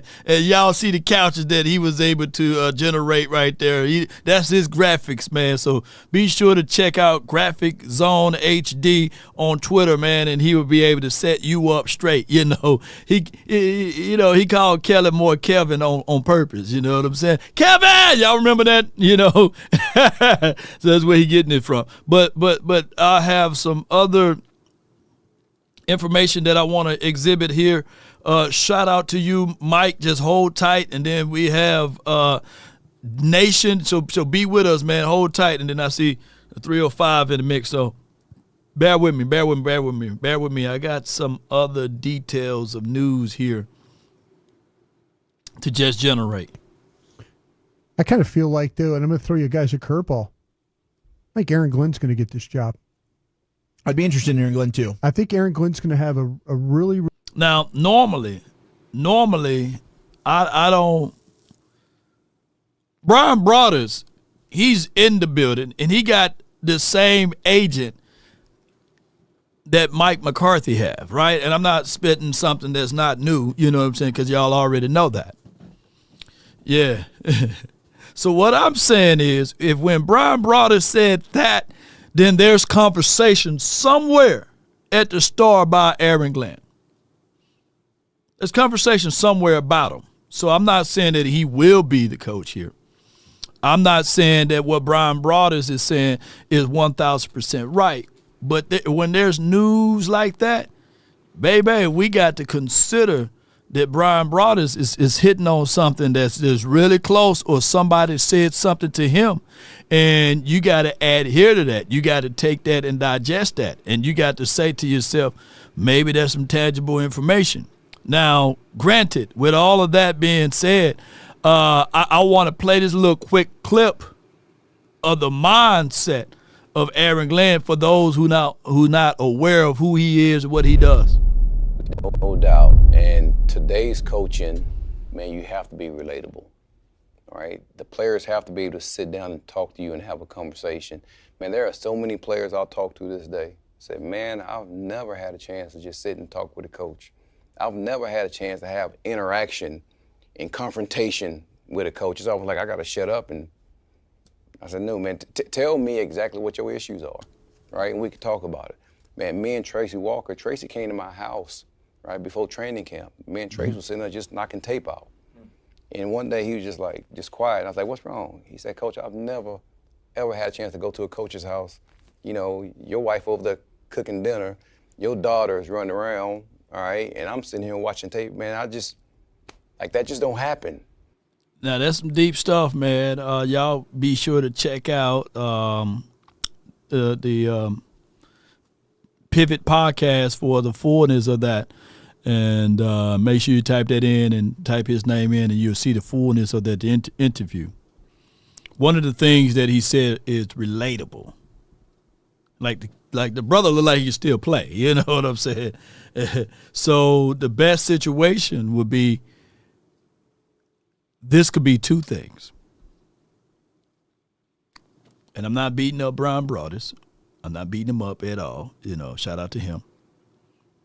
This could be one of the things that somebody fed him the information, said, yeah, we are very much so wanting Aaron Glenn. And based off the Rooney Rule, and I'm not saying that he's just going to be this Rooney hire, but you got to make it feel like it's going to be genuine. Although we waited too late, you know, to have the first wave of Ben Johnson and Aaron Glenn to be able to be interviewed. But per the Rooney Rule, you must, with the capital letters M-U-S-T, interview a minority candidate to solidify that Rooney Rule. And it would not be surprised if the Cowboys do their due diligence and still reach out to Aaron Glenn with the mindset that they already going to interview someone else, but to solidify that damn Rooney Rule, and it's going to make seem as if though Brian Broaddus is walking on water. You know what I'm saying? But that's just how it goes. You got to interview a minority candidate. 9 times out of 10, we used talking about a brother. You know, they just put minority in there, you know, because you can talk about Robert Saleh and Riverboat Ron. But y'all know what I'm talking about, right? But to that degree, we would love, if it's genuine, only if it's genuine, that they interview Aaron Glenn with the hopes of him being here. But when they do make that announcement, my guy Brian Broaddus was the first one to say it. I kind of feel like, though, and I'm going to throw you guys a curveball, I think Aaron Glenn's going to get this job. I'd be interested in Aaron Glenn, too. I think Aaron Glenn's going to have a really, really good shot at this job. I think he's going to interview very well. He's going to exude toughness. He's going to exude leadership. That would be fantastic. Hey, my guy says, Willie T says, Aaron Glenn has said that he is not interviewing to fill any Rooney Rule. Bull sugar. It's not even his choice. It's not his choice. He a brother. So when somebody call him, they're going to be able to put that check and say, hey, we interviewed a minority guy. That's how it goes. So it ain't his shoot. When I got hired by Pitney Bowes, hey, they had no choice but to hire me. You know what I'm saying? Because that year they didn't hit their quota of hiring a minority candidate. And that was the worst feeling ever. So to this day, I can't stand affirmative action. Because if it's not genuine, I don't want to be able to be in those shoes. No, I want you to hire me for my intellect, my mind. You know, no, don't hire me because I'm a brother, you know. So I'm not of the belief that affirmative action and the Rooney Rule is a good thing. Some people can say, yeah, it's giving you opportunity, but not when it's genuine. No way. And it sets you back anyway. Don't work for someone just so you can be a token, y'all. Be your own man and be your own boss. Stand on your own 2 feet. And we're going to get to everybody's super chat as soon as we get to this show going. Jerry Jones worth $13.8 billion. Yeah, read Forbes. Yeah, and he don't want to pay. Yeah. There's going to be a possibility that he's going to put together a very similar staff that, like they have at Detroit. He's got some connections. He knows young offensive coaches he works against. He's He's as a coordinator, he's worked against most of the really good offenses in the league. He might have an idea of who gives him hell when he has to call defensive plays. Mm-hmm. I think he's going to be, when he walks through that door, he is going to be a very confident person, and I think he's going to have a plan, and I think he's going to convince Jerry, Steven, and Will that he could work with them and talk to them about personnel and what they need to do, and have a really good opinion on that on team building. So I would love that. I'm gonna step away from the Kellen Moore world. Yeah. And I'm gonna tell you why you should hire Aaron Glenn, and that's the reasons why I just gave. I would love that. That would be the most exciting. The most exciting thing about Aaron Glenn is that we've seen a game, whereas, and I know they had the slew of injuries. They had most of the injuries were on the defensive side. I think they have like 13 people on IR. Most of them are, or 14, 15 people on IR. Most of them are on defense. What Aaron Glenn did in that game when Jerry Goff threw 5 INTs, 5, not 1, not 2, but 5 of them, that defense was on point. That brother know his defense. Shoot. So that's what I'm saying. If you can get some defenses like that, shoot, defense win championships. At one point through the season before the injuries, the Detroit Lions were ranked 2nd and 3rd in defense. Yeah. Shoot, that's crazy. Because now he knows, most likely being on that staff, like Hank Fraley, their line coach. Yeah. Right? Can he call plays? Is he good at this? Because then you're able to bring over an offensive coordinator / offensive line coach that's done a hell of a job there with the Lions. So Aaron Glenn is probably the name that we're throwing around out of like possible realistic options, because he does have a history in the organization, having played here. That would get me the most excited and optimistic. Yeah, I'm right there with you. You know, he checks all the boxes. He's going to build you a culture. I think he might have, the ability to insulate the roster and the guys away from the Jerry Jones noise and the entitlement here. You know, I just think as a program builder, as a culture builder, Aaron Glenn's the guy. And the fact that he's worked with Ben Johnson, he has an up-close appreciation for how important the motion is on offense and running it that way. And obviously his defensive chops are really, really good. And if you're going to win with this team moving forward, I think with Dak Prescott, your defense is going to have to be elite, bro. Yes. Which could go to, maybe hiring a defensive-minded head coach. Damn, that boy took an anvil and dropped it all over Dak Prescott. Hey, if you're going to win, if you're going forward with Dak Prescott, dog, your defense got to be elite. You know? Oh, Lord. Shit. Let me let the next caller on. I got the guy, the disciple, the man that got a whole shrine full of Mike McCarthy's artifacts and a whole bunch of stuff, man, from the 757. Mike, you're live, man. Hold on, Mike. I done turned you on too quick. Hold on. Mike! You all right, Mike? I'm not okay. I know you singing the song.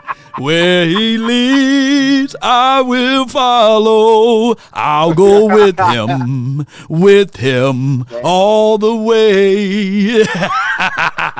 They did my man Mike dirty, man. They did him dirty, bro. They did your boy Mike. They said you can't even. They said you can't even interview, but we're gonna cut your ass anyway. You feel what I'm saying? Yeah. You can't. For the opening week, you can't interview with nobody who got money, who got mindsets to get this thing going, but you can't interview nobody. So you got to stand in the gaps. And what you mean to tell me you don't want raisins on this potato salad no more? You ungrateful, Mike. Yeah. Hey, look, man. I just want to say to all the fans, man, I hope y'all happy, bro. I hope y'all happy. Oh, come on. And whatever come after this, I want y'all to deal with it, man, because I don't know who we going to go get coached. This damn team out this joint. Because if you think, first and foremost, how crazy of a league does it have to be where you have to implement a goddamn Rooney Rule? Oh, yeah, man. And if that's the case, Aaron Glenn, if you think you finna bring your black and Jerry Jones goddamn office and run anything, you got it mixed up. Just because of the rule alone. Yeah, the rule alone. You'll be in and out. You be in and out. I don't give a damn if your ass go 13-4. Yeah. Out this mug. Because Mike McCarthy went 12-5 3 years straight. Right. So if you ain't pushing it past what Mike McCarthy did, be prepared to be gone in about a year. Yeah, man. So it's crazy. The only person that is able to walk up to Jerry Jones and maybe get a little movement, a little motion, is Deion Sanders, and I do not think Deion Sanders is leaving Colorado. Man, must be the money. You know, the money make things walk, man. And yeah, money definitely do. Yep. And then on top of that, his son. He already like he already lamented that he felt as if though Anvil, I'm paraphrasing, that he's no longer be able to coach his son. So at the end of the day, man, if wherever his son goes, man, hopefully both of them go to the same location, because you know how that goes. Shiloh gonna get drafted in the 4th or the 5th round or something like that. Right. And whatever team that drafts Shador, just know that they're gonna have one hell of an advisory there, you know, out of prime. And so many people will say, hey, you know, that's a clown move, or that's crazy, that's a circus. But everywhere he's been successful, right? Now, the first year of Deion, Coach Prime, he always have a slow start. But I can tell you that culture will be there, demand will be there, and respect will be on the table. So if anybody can swear their opinions in the mind to get that, will be Jerry. Don't you know, like Mike, don't you know that the documentary was just mentioned 3 weeks ago? And guess who's on the damn documentary? Deion, you know what I'm saying? So look, man, it must be the money. You know, it's not like they got some other coach. It's Deion Sanders, Jerry Jones, right?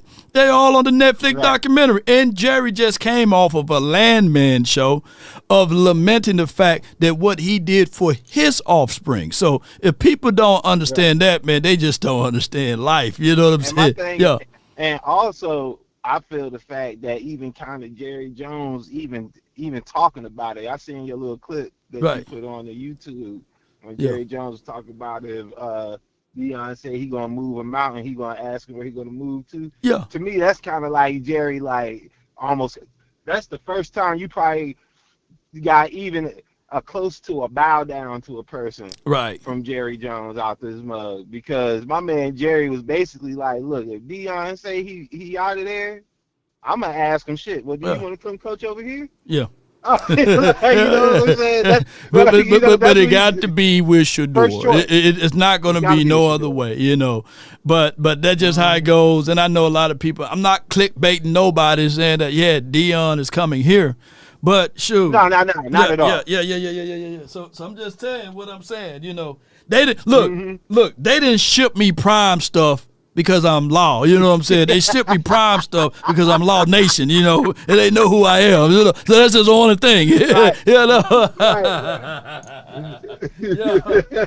Indeed. So shout out to him, man. But I appreciate you, bro. That's all I got for the show, man. You know, I'm upset about that Mike McCarthy move, man. You know. I'll get over it though. I'm still Cowboys, but I'm just shaking up, man. I know, bro. It is what it is, man. I hope all is well with you, man. Appreciate it. That's Mike Sanders, man. Yeah. Not Mike McCarthy, but as his number one fan. Yeah. That, you know, Pete Carroll, I think whenever you're talking about older guys, you know, over 65, 70 retirement age, whatever you want to call it, I think that's going to have a higher probability with Jerry Jones and the Cowboys than others, because he likes Bill the experience. Parcells. He did that with Bill Parcells, you know, and you know, can Pete Carroll bring in, you know, we'll see the type of staff that he can generate. I think that's going to be huge, whoever gets this job. Like, if I'm Jerry Jones, you have to convince me not only about you doing this job, I need to know your coaches. I need to know who you're hiring as your line coach, your linebacker coach. He goes, you know, hey, I think we have a pretty good one in Al Harris here. You know, would you be interested in talking to Al Harris? You know, I think there's some ways that I would try and see how this all works out. But man, I mean, to me, it's there's a lot of inviting things about. Just don't go for a guy just because you have familiarity. Go for the guys that you feel like have been in the best programs. Now, you say this about Aaron Glenn. The Saints were winning with Sean Payton when he was there as a player. He's seen like the good and the bad. But yeah, I think everywhere he's been a winner. That's the thing. Give me the guy that's a winner. Give me the guy that can hire the staff. Those are the types of guys I'm interviewing right now. And I'm with you, and that would be, of all the options here, that's a no-brainer home run, I would say. But, he is a guy that's going to have options. I think the Saints, the Jets, they really want him. You can't just give him some crappy deal and expect him to sign it unless he has some affinity for wanting to coach the Cowboys that I'm unaware of. Right. But the Jets and the Saints they're going to come correct with a contract. The numbers and all that stuff, maybe whatever control. So I don't know. I don't think he has to worry about control because we know from experience that head coaches, whether they want to take the opportunity or not, do have a big say in what goes on with this personnel department. Yeah, but I don't know about that, Brian. I don't know about the big say, you know what I'm saying? We would consider, we'll listen to you, squint our eyes a little bit, but ultimately it got to be something that we want, From the 682 Nation, you're live. What's good with you, man? What's up, man? Not much, man. Yeah, I can hear you, bro. Talk to me, man. Hey, man. Since Mike is gone, does that mean we get rid of those two sorry-ass coaches, the O-line and linebacker coach? Oh, yeah. I guarantee you Jeff Blasco ain't going to be here. Ain't no way. He was learning how to be a running back coach, and you look at him, he never had dexterity, and he never had equilibrium or anything to do with his body on running anything. So, Jeff Blasco, you can guarantee it. You can book it that he's gone. If the Cowboys bring back Jeff Blasco, it have to be a situation that he walked in on Jerry on something. He got some tape. He got something on Jerry. Hey, no way Blasco is going to be here, or Scott McCurley to a degree. Okay, I had to make sure because now I feel like I got hope again. And then another thing, is Zach Martin going to retire or no? Is it likely? The only reason I say that is because if Zach Martin retired, I hope to God he doesn't.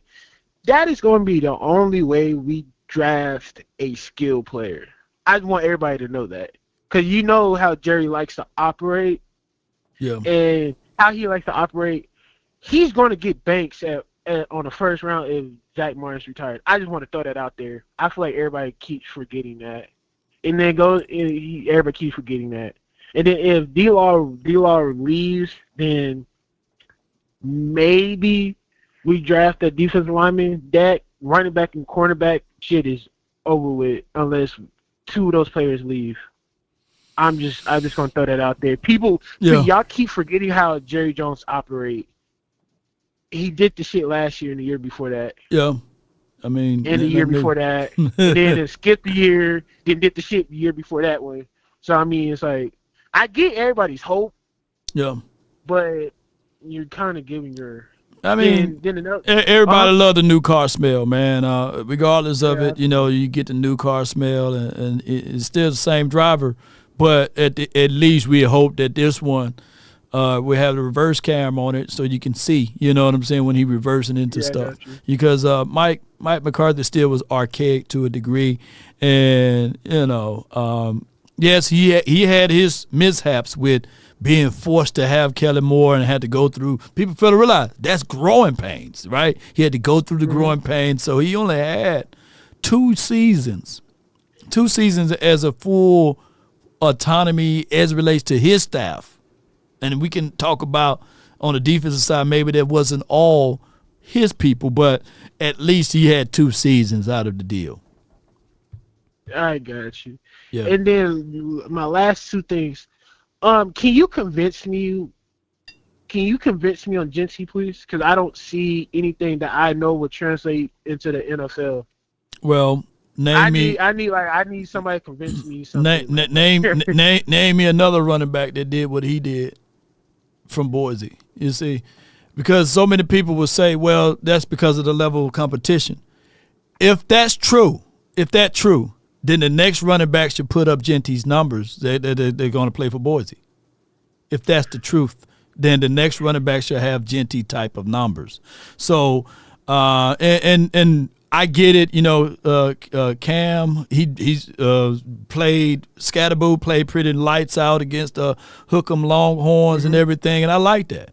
Well, not to dismiss him, you can still have the opportunity to draft Cam Scatterboo, but nobody been putting up those kinds of calibers of numbers that Genty been putting up. And he's a hometown kid. Yes, people can talk about his size and everything, but one of the greatest running backs of all times is Emmett and Barry Sanders, and they never seen 5'11", you know, even with cleats. So I would put my money on those particular things because of the fact that coming out of college, this Genty is better than a Bijan Robinson, and he's also better than a Jahmyr Gibbs. So you put him behind this offensive line. He never ran behind a Tyler Smith. He never got a chance at Boise to have a wide receiver of the kinds of caliber of CeeDee Lamb.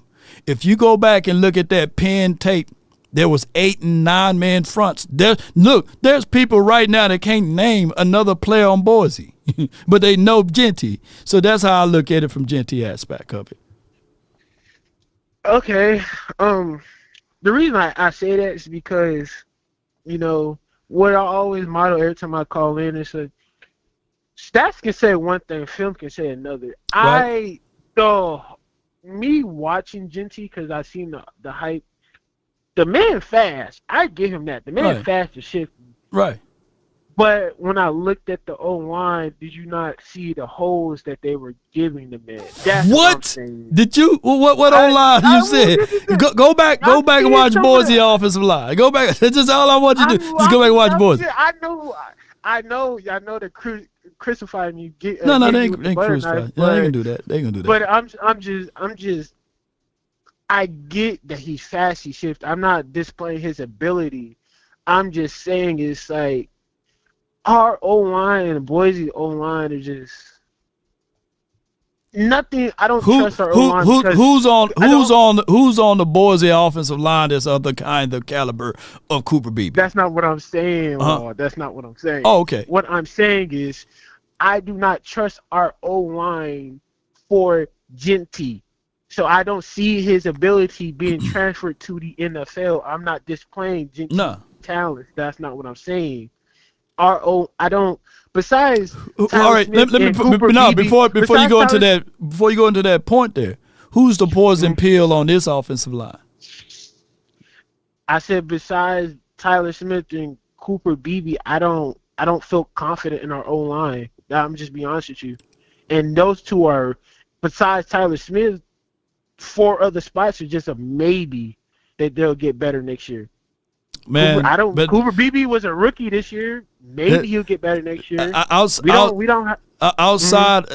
look, and I hate to use this as an analogy, but outside of the Lions and the Eagles, you can say that about any offensive line this year. You know, because those are the only people that have been like solid with their offensive line in the last 2 or 3 seasons. Are those 2 teams there? And you can probably throw in the Chargers to a degree, but offensive line play, you're not going to have a Hall of Famer or a star-studded guy on every spot. We got at least with identifiable information that Tyler Smith, he's no one to sneeze at. Cooper Beebe had put up some good numbers his rookie season, and you can build upon what Brock Hoffman brought to the table.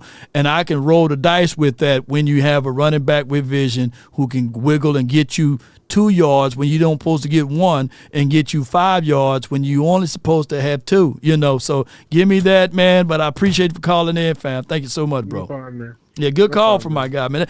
That's Nation on phone, though, by the way, y'all. You know what I'm saying? So I get it, man. Having reservations on offensive line, put it like that. Coaching do matter. Coaching do matter because these are the facts that's for you guys to hear. Not a single player on that Great Wall of Dallas from Jimmy Johnson time frame that was here, that was drafted in the first round on that offensive line. So we're not going to get offensive linemen that only way we can run the ball if they are drafted in the first round. The only reason why we've been like that for the last 15 years, because of the lack of innovative or creativity from, dare I say, the coaching staff. You look, outside of Trent Williams, you can't even name me the offensive line for the 49ers, right? So, and I get it. I get the sentiments of wanting to have great offensive line play, but you got to have great scheme. And when you don't have scheme and philosophies and principles, then you rely only on the talent to win you games. That's why we only relied on the talent when we had Jason Garrett for 13 seasons. The only way we will win a game is because of talent. It wasn't because we out-schemed anybody, right? And to a degree, the only way we won games, even to a small degree, with Mike McCarthy, is because of talent. He don't know what to do with certain schemes, man. And he was archaic to that degree. And I'm not beating up Mike McCarthy, because was he better, dare I say, than a Jason Garrett? Yes. But when you don't have the scheme, you rely on the talent only. And that's why some, as Cowboy fans, we still had that PTSD that we got to have the best out of the wide receiver class. We got to have the best offensive line. Damn, what we want to do, hire 4 or 5 first-rounders on offensive line? Just so we can get a running back to give us 4 yards? No. So we got to, at some point, bring in a coach that can come out here and say, hey, I got the scheme that can be able to fit. There's some people, and I'm going to use this as an analogy. Some people that's watching right now, they're so cold-blooded on them sticks on Madden. You can pick the arena football team and say, man, pick whoever you want to pick, and I still beat you. Some people that cold-blooded because they know the scheme, you know. And I know this is real life, not football off of Madden. But when you know how to really scheme up stuff, you can find a way to win. Right. Jeez. But the next caller, let's get them on and rocking. But before we go to the next caller, let's see. Which I think was a bigger concern for Mike. I think that, okay, I'm going to say this. I don't think Mike is a tone setter head coach. Facts. I don't. I think Mike wants everybody to like him. I think Mike wants to get along with the players. I think Mike wants to be that. When you start to talk about tone setting and stuff like that, you got to go in there with that mindset. You know, Bill Parcells set a tone with this organization when he came in. Yeah, but who said it last week? I want to see Mike have a chance to do it his way. You know, maybe that's not setting the tone. Maybe it's doing it your way. That was Mike Zimmer, I believe, right? No. Dak said that about Mike McCarthy, and then Jane had an article that she wrote and that she interviewed a player that said that about Mike as well. Yeah. Well, okay, do you guys see Mike McCarthy as a hard-ass coach? No. See, that now, I love this. Oh, I love this conversation right here. And it's both ways. But you got to find a coach that can give you a little bit of both. And let me pull it up on a bigger screen for y'all so I can understand what I'm saying.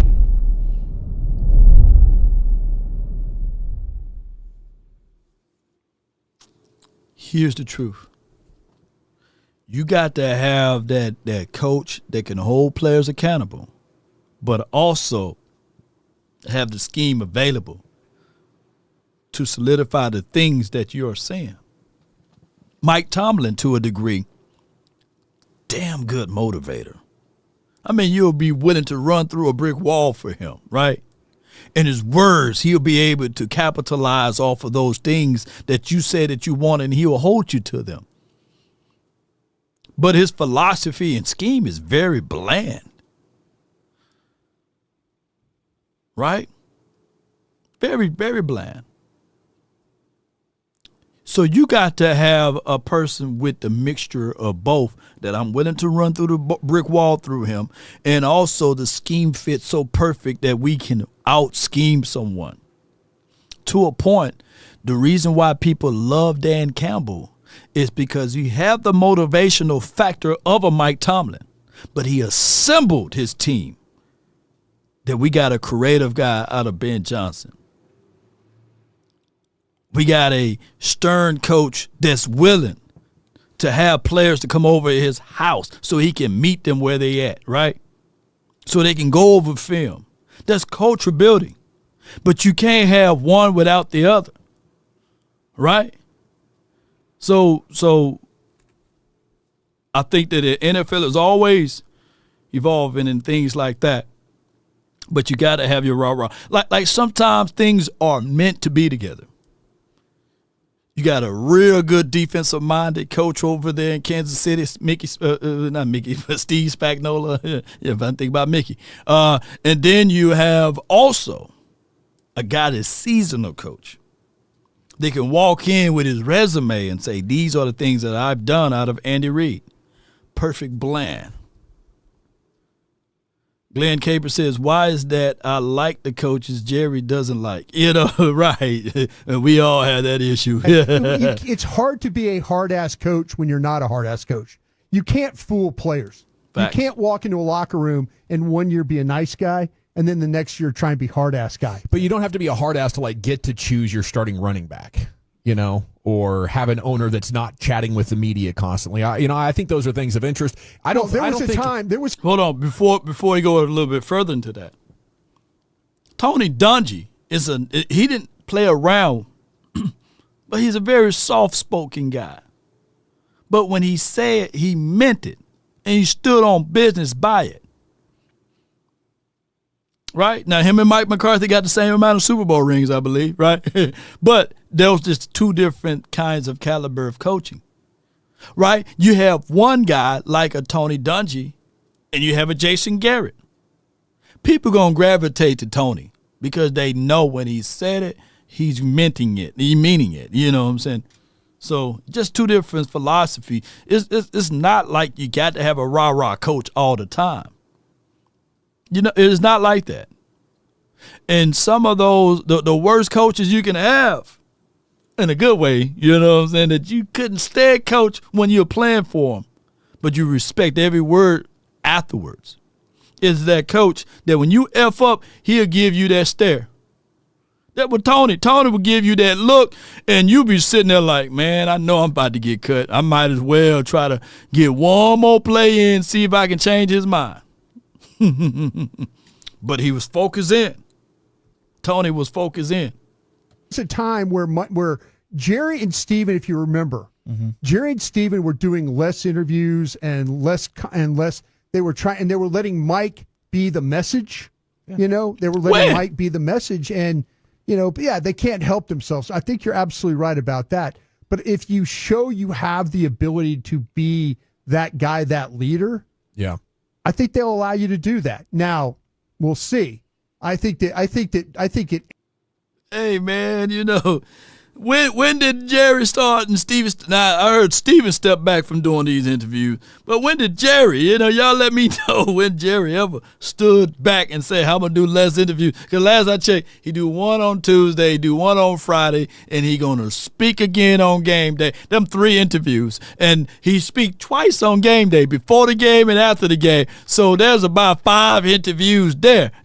So I don't know when Jerry ever, good Lord, when he ever stopped talking. Aaron Glenn as a head coach, potentially as a leader, would be much different than what Mike McCarthy would be. Yeah, I absolutely agree. And I don't know if they're competing against the Jets unless the money's ridiculous. That is such a dumpster fire. If you have concerns with how the Joneses do things, wouldn't your concerns be even bigger with Woody Johnson?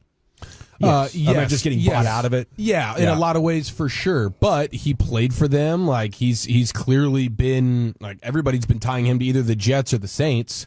And I mean, it is New York. If you love New York, there's No doubt, no doubt. Hold on, let me get one more. Appreciate everybody for tuning in. Do me a huge favor. To the Saints. Hit that like button, baby. Where my like-o-meter at? Come on, man. Y'all be sure to hit that like button. Get this thing going. I got from the 215, you're live, and then 305, you're next. 215, you're live on the Nation, brought to you by Frenkel and Frenkel Law Firm. Talk to me. What's good? Well, how you doing tonight? I'm doing great, man. I can't complain, bro. Oh, good to hear that. Good to hear that. So, not sure if you had me written down, but I am a Eagles fan calling from Philadelphia. I mean, so, you are Eagles. Is this Chris, the Eagle fan, right? Yes, it is. Okay. All right, Chris. So y'all won a playoff game, and we scrambling and scraping for a coach over here. And why are you here? You shouldn't used to be supporting your team on getting ready to go whoop up the next game. You here in all misery right here. Yeah. Why are you here? Well, I've been listening to you for years. As I always say that. I literally have been listening to you for years. Okay. But I also like to, you said last time I checked out the show that you wanted some more engagement. Okay. I'm calling in for support, the show support, and for engagement. Okay, keeping the engagement up. So you already you subscribe. Okay, all that. So what you got for me today, Chris, the Eagles? Well, and that's one reason. The second reason is he called in earlier. Your boy 100 Grand said, "Oh, they done after their first round. They ain't getting off the first round. They defense ass." So and hold on, who do y'all have to play next week? Oh, I don't know, but it's going to be a tough game. If they win, they lose. I get the chance to. I'll call in no matter what. If I can be able to. If work don't, I gotta get my chicken. So I gotta get that money. But if if I'm off that day, I'll definitely call in. So whatever happened, I'll definitely do my best to call in. Yeah, man, I got a seat on the couch. We've been warming it up. We gonna go get some more popcorn. Nah. Oh, you speaking with your bird chest now? Huh? That's what you need. What you want? Some bird feed? What you want? We got some feathers. What you want? But I do put up 225 pretty easy. Ain't too much bird chest. Well, you clapping your wings over here, but we. Oh Lord, I can't say that. But y'all gonna get them wings clapped the next week. Come on with it. So that was and you did say what Jordan Love was seeing. He was seeing a very good young secondary besides Darius Slay. But I just wanted to speak about Kellen Moore and the possibility. It was bullshit, man. You know what gave y'all momentum was that opening play. That should have been a helmet to helmet, and it was a clear ball recovery from that kickoff returner. Right or wrong? Right or wrong? No, I will say this. Helmet to helmet. But they did recover. I'll admit that. They did helmet to helmet. Remember what happened we played y'all a few years ago. No clear view of recovery, and he laying on top of the ball. So it does, 1-1 against us, 1-1 for us. Man, that's a playoff game. You talking about a regular season game with J. Lou. Yeah. I know exactly what game you talking about. You talking about no clear recovery. But man, Stephen Wonder saw that. I just want to say he saw it. Stephen Wonder saw that it was a clear recovery. But you can't dismiss that helmet to helmet. That should be a fine in the mail for something like that. But that's okay. That's okay. Oh, he did leave with the helmet. He left with the helmet. And he put it in his chest. He put his helmet in his chest. Man, get out of here. But you was sweating that bird beak over there and them feathers, y'all was losing them. And y'all was sweating. Yeah, Love got y'all for a few times. No sweat at all. No sweat. With that offensive line that we have and that man in the backfield wearing number 26, he did his thing. Yes, indeed. It hurts with 39 yards in the first half. You can't play against the Vikings like that, and you for damn sure can't play against the Lions like that. Whoever y'all play, they can't. They can't. I don't like our game plan. I didn't like our game plan in the passing aspect. Jalen actually came out. He had a nice little rhythm, but that all went out the window for about 2.5 quarters. So, but again, defense, and we ran the ball. Jalen didn't flinch. He made timely passes. Man, nobody over here want to hear about them Eagles droppings. Though, man, appreciate you. Good luck to your team until next week. Yeah. So that means today you're going to have good luck. Tomorrow you're going to have good luck. But it ain't no good luck on the Sunday or whoever Saturday. Fly Eagles fly. Fly Eagles fly. Oh, my gosh, man. See, that's why we can't praise and give them no flowers, man, because they going to come over here and drop their bird droppers and say, Law, we've been following you for a long time. I'm telling you, man, YouTube would take the plaque back if all of the Eagles fans stop calling, you know what I'm saying, and stop following me. Yeah. But at the end of the day, that's okay because I got a picture of my guy Chris and his Swedes. Let's listen to him right quick just to show him some love. I got a picture of him and his Swedes. Chris!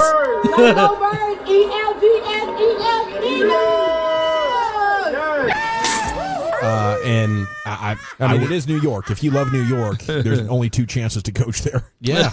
And if the money could be, double per year, I think that's the money aspect. The Jets would money with him. The Jets would. Well, we ain't gonna win no bidding war because unless we continue to turn that heat up, y'all got to continue to apply the pressure to the Joneses and let them know that there's no salary cap as it relates to coaching. From the 305, you're live, man. Talk to me.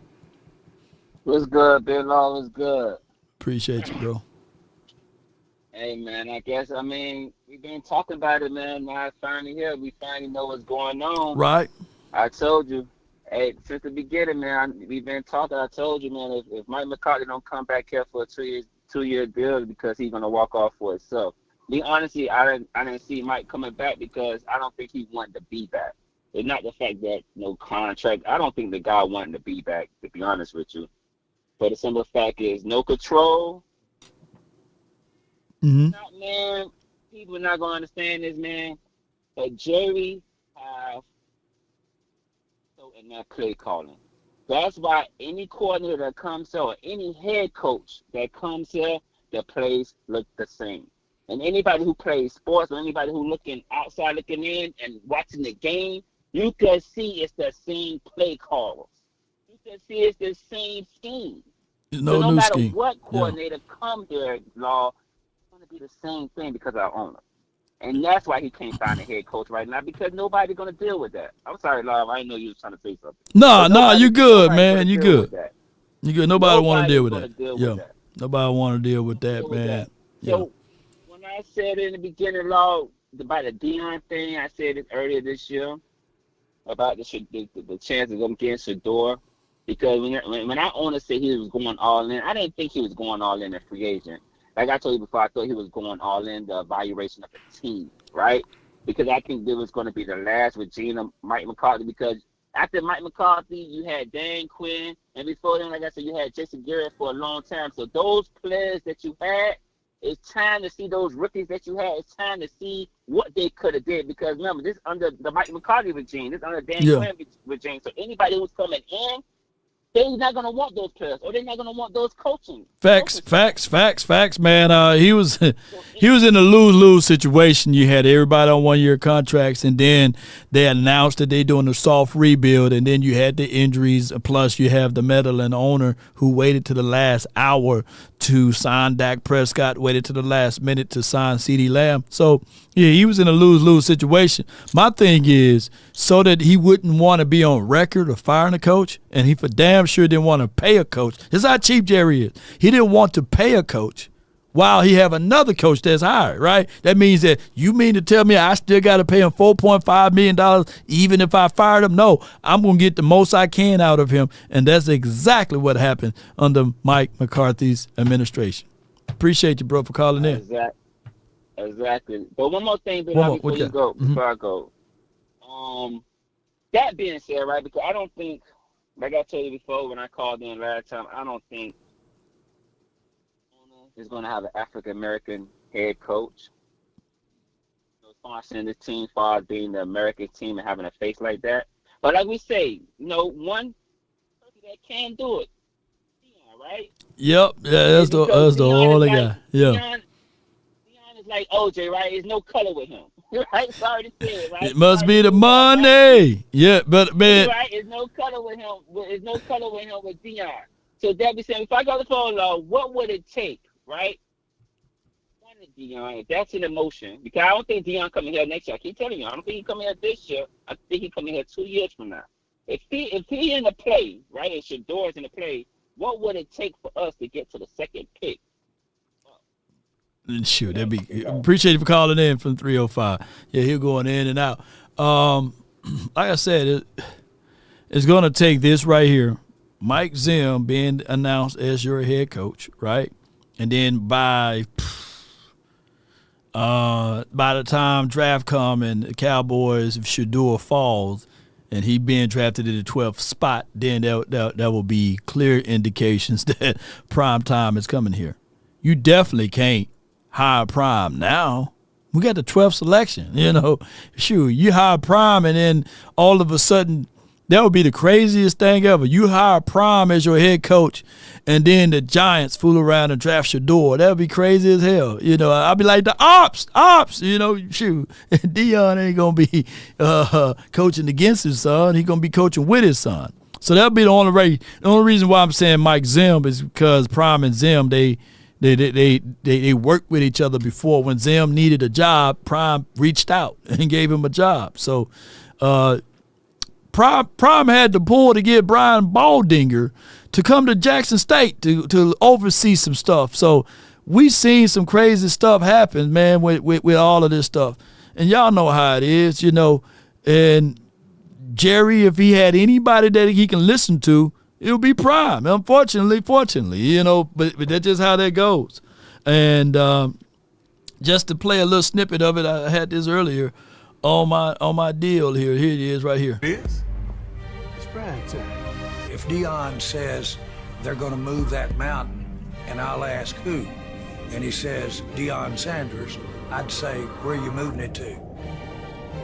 Yeah, that's true. Ain't nothing bigger than the mountain of the Cowboys right there. So I got to give y'all that.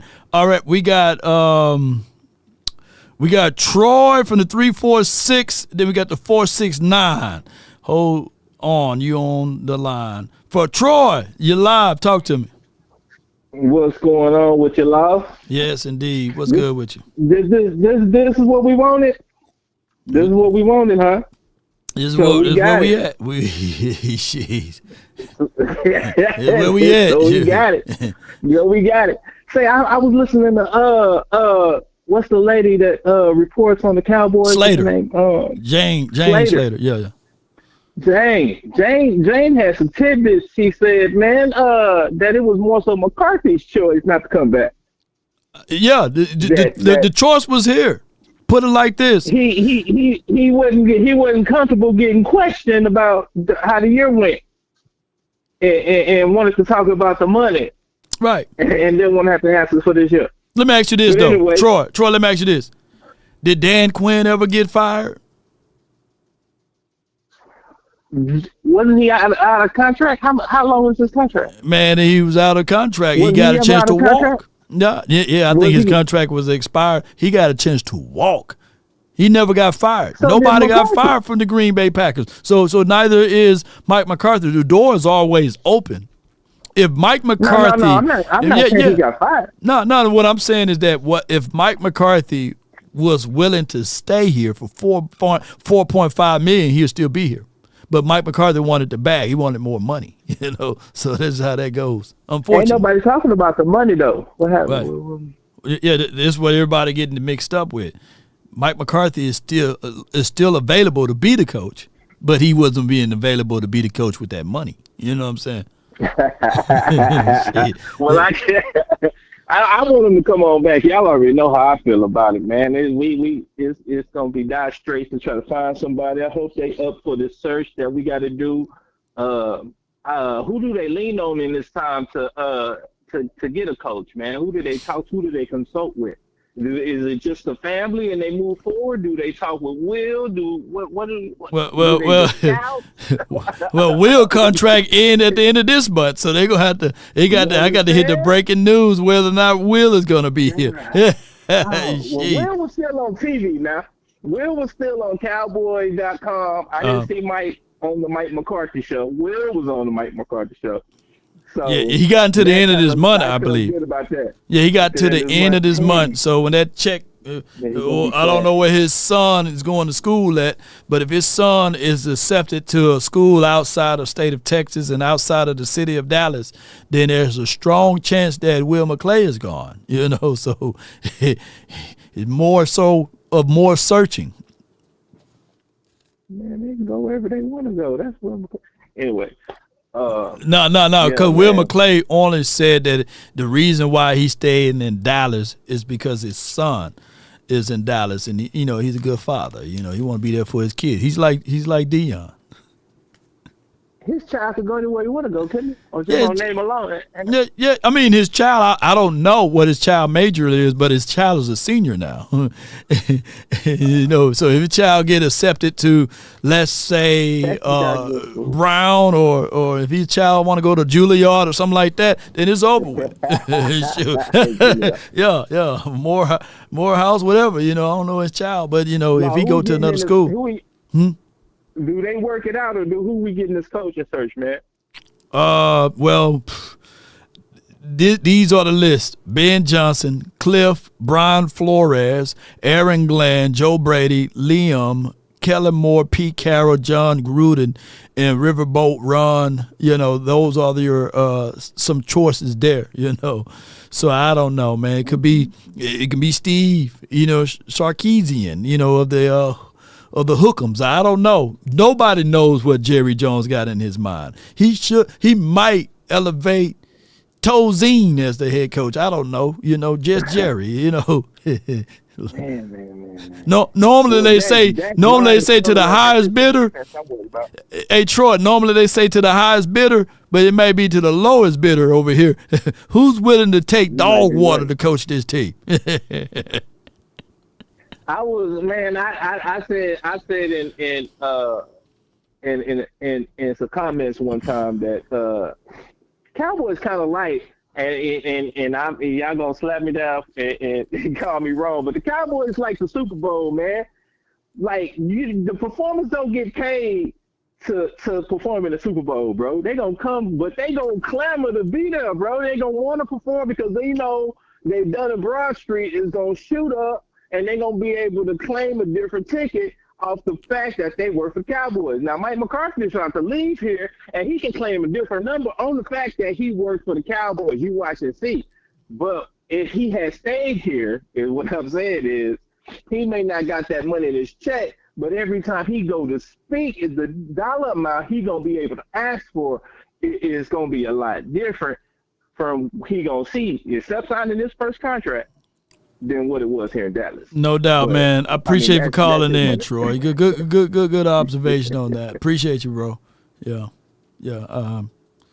That's the tangibles versus the intangibles, right? We turn on the TV, we can see Jason Garrett doing commentary. We see Marcus Spear doing commentary. So once you played or coached for the Cowboys, you will forever have a job. So he is right with that. Right.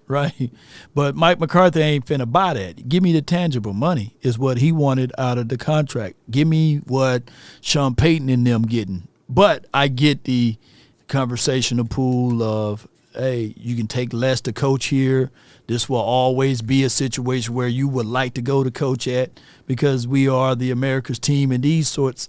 But at the end of the day, Mike McCarthy may get an opportunity, but if it is a genuine opportunity, I guarantee you it's going to be more than $4.5 million. It's going to be more than what Jerry was paying him. All right, so we got the 469. What's on your mind? Talk to me. What's up, Law? Man, you got a long line. Man, longer. Shoot, that mine long.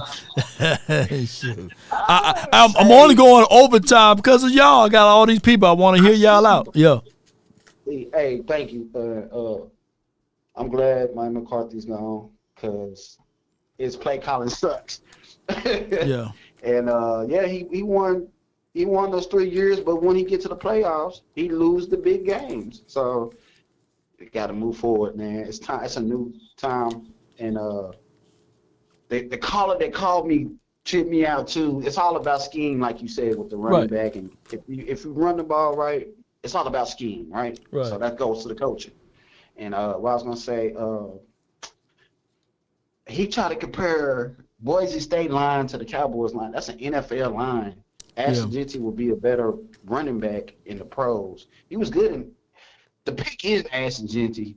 I think the next coach gonna be more orientated on running the ball. You know what I'm trying to say? Right.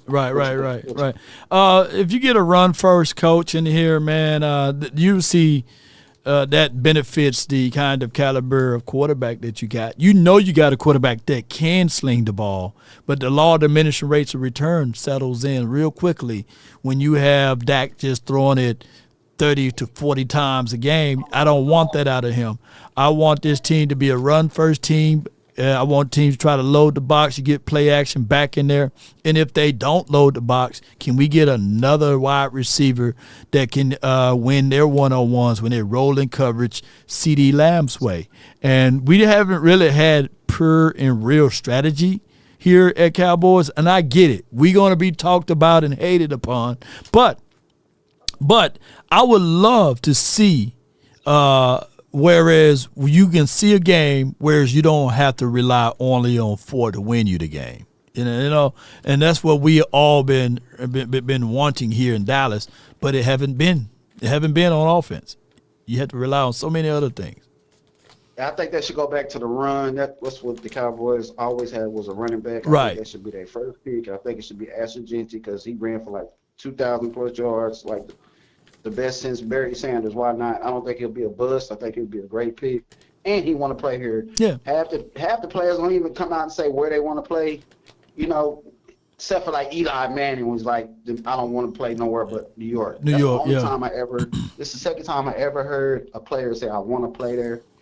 And, but it's tons of players like Myles Garrett was like, come get me, Jason. Yeah, he said come get me. You know, Michael Parsons to a degree said he wanted to go to Dallas, and there's been documents that shows and support that he said that before he was drafted too. By the way, we all know that Randy Moss wanted to be here and never got that chance in this situation, right?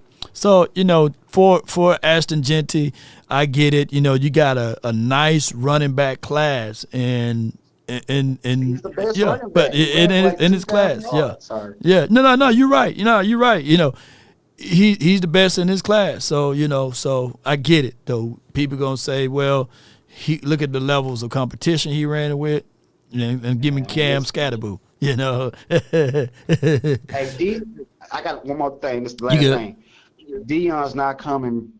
We can't get the quarterback son. We may be able to get the safety son, but we can't get both of them. So he's not coming to Dallas. I like Deion Sanders. I want a black head coach. I'm black, right? But it's not happening. We're not going to get Deion. And like I said, the only way you will get it if Shador falls to the 12th. Ain't no way in the world the Cowboys move up and get him. I don't see that happening. right. But I appreciate you, man, for calling in, bro. Good call. Hey, the Rams gonna win. Upset. Rams gonna win, man. They got to. All them fires and stuff in L.A., one of them teams gonna win. The Chargers should have won, but the Rams gonna win. Man. Come on with it. Come on, the Illuminati plug. Come on with it, man. Appreciate you. Yes, indeed, man. Oh, I forgot. The game is tonight, huh? The Rams, they play tonight, right? The Rams, Vikings, they play tonight. I can't stand those Monday night football games for the playoffs, man. It's just weird, you know. Let's go with the next caller, man, from the 240, and then we have the DMV. You got two 240s in the building, man. So which one is 240? You're live. Who we speaking with? Hey, this is Royal Tyler, man. What's good with you, fam? What you got for me? How you doing, man? I'm doing great. I love your podcast, man. Love your podcast. Appreciate you. Serious fact, man. Love it. Appreciate you, bro. But listen, man. I want to talk about a position that the Cowboys have always needed, that they have seen to keep not drafting that helps them with their run game, man. And that's the center position. We've always had good centers over time, from Mark Stepnowski to Al Johnson to Andre Garrard at one point, and he was going back and forth. and we had, Frederick. Travis Frederick was the last one that we had, and he had to retire because, he had health issues. Man, when we lock down, just draft a true center. A true center. Not drafting a guard or a tackle, and you want to try to convert him to a center just because he played a little bit of it in college. But, we need to draft a true captain center. And I think in 2021, we missed it with the guy named Jeremy who came out of Penn State. He had not had a sack against him. He had not had anything like that going against him ever in what college. You know what I'm saying? And he's doing pretty good in the NFL right now. You know what I'm saying? So, I think we missed out on that.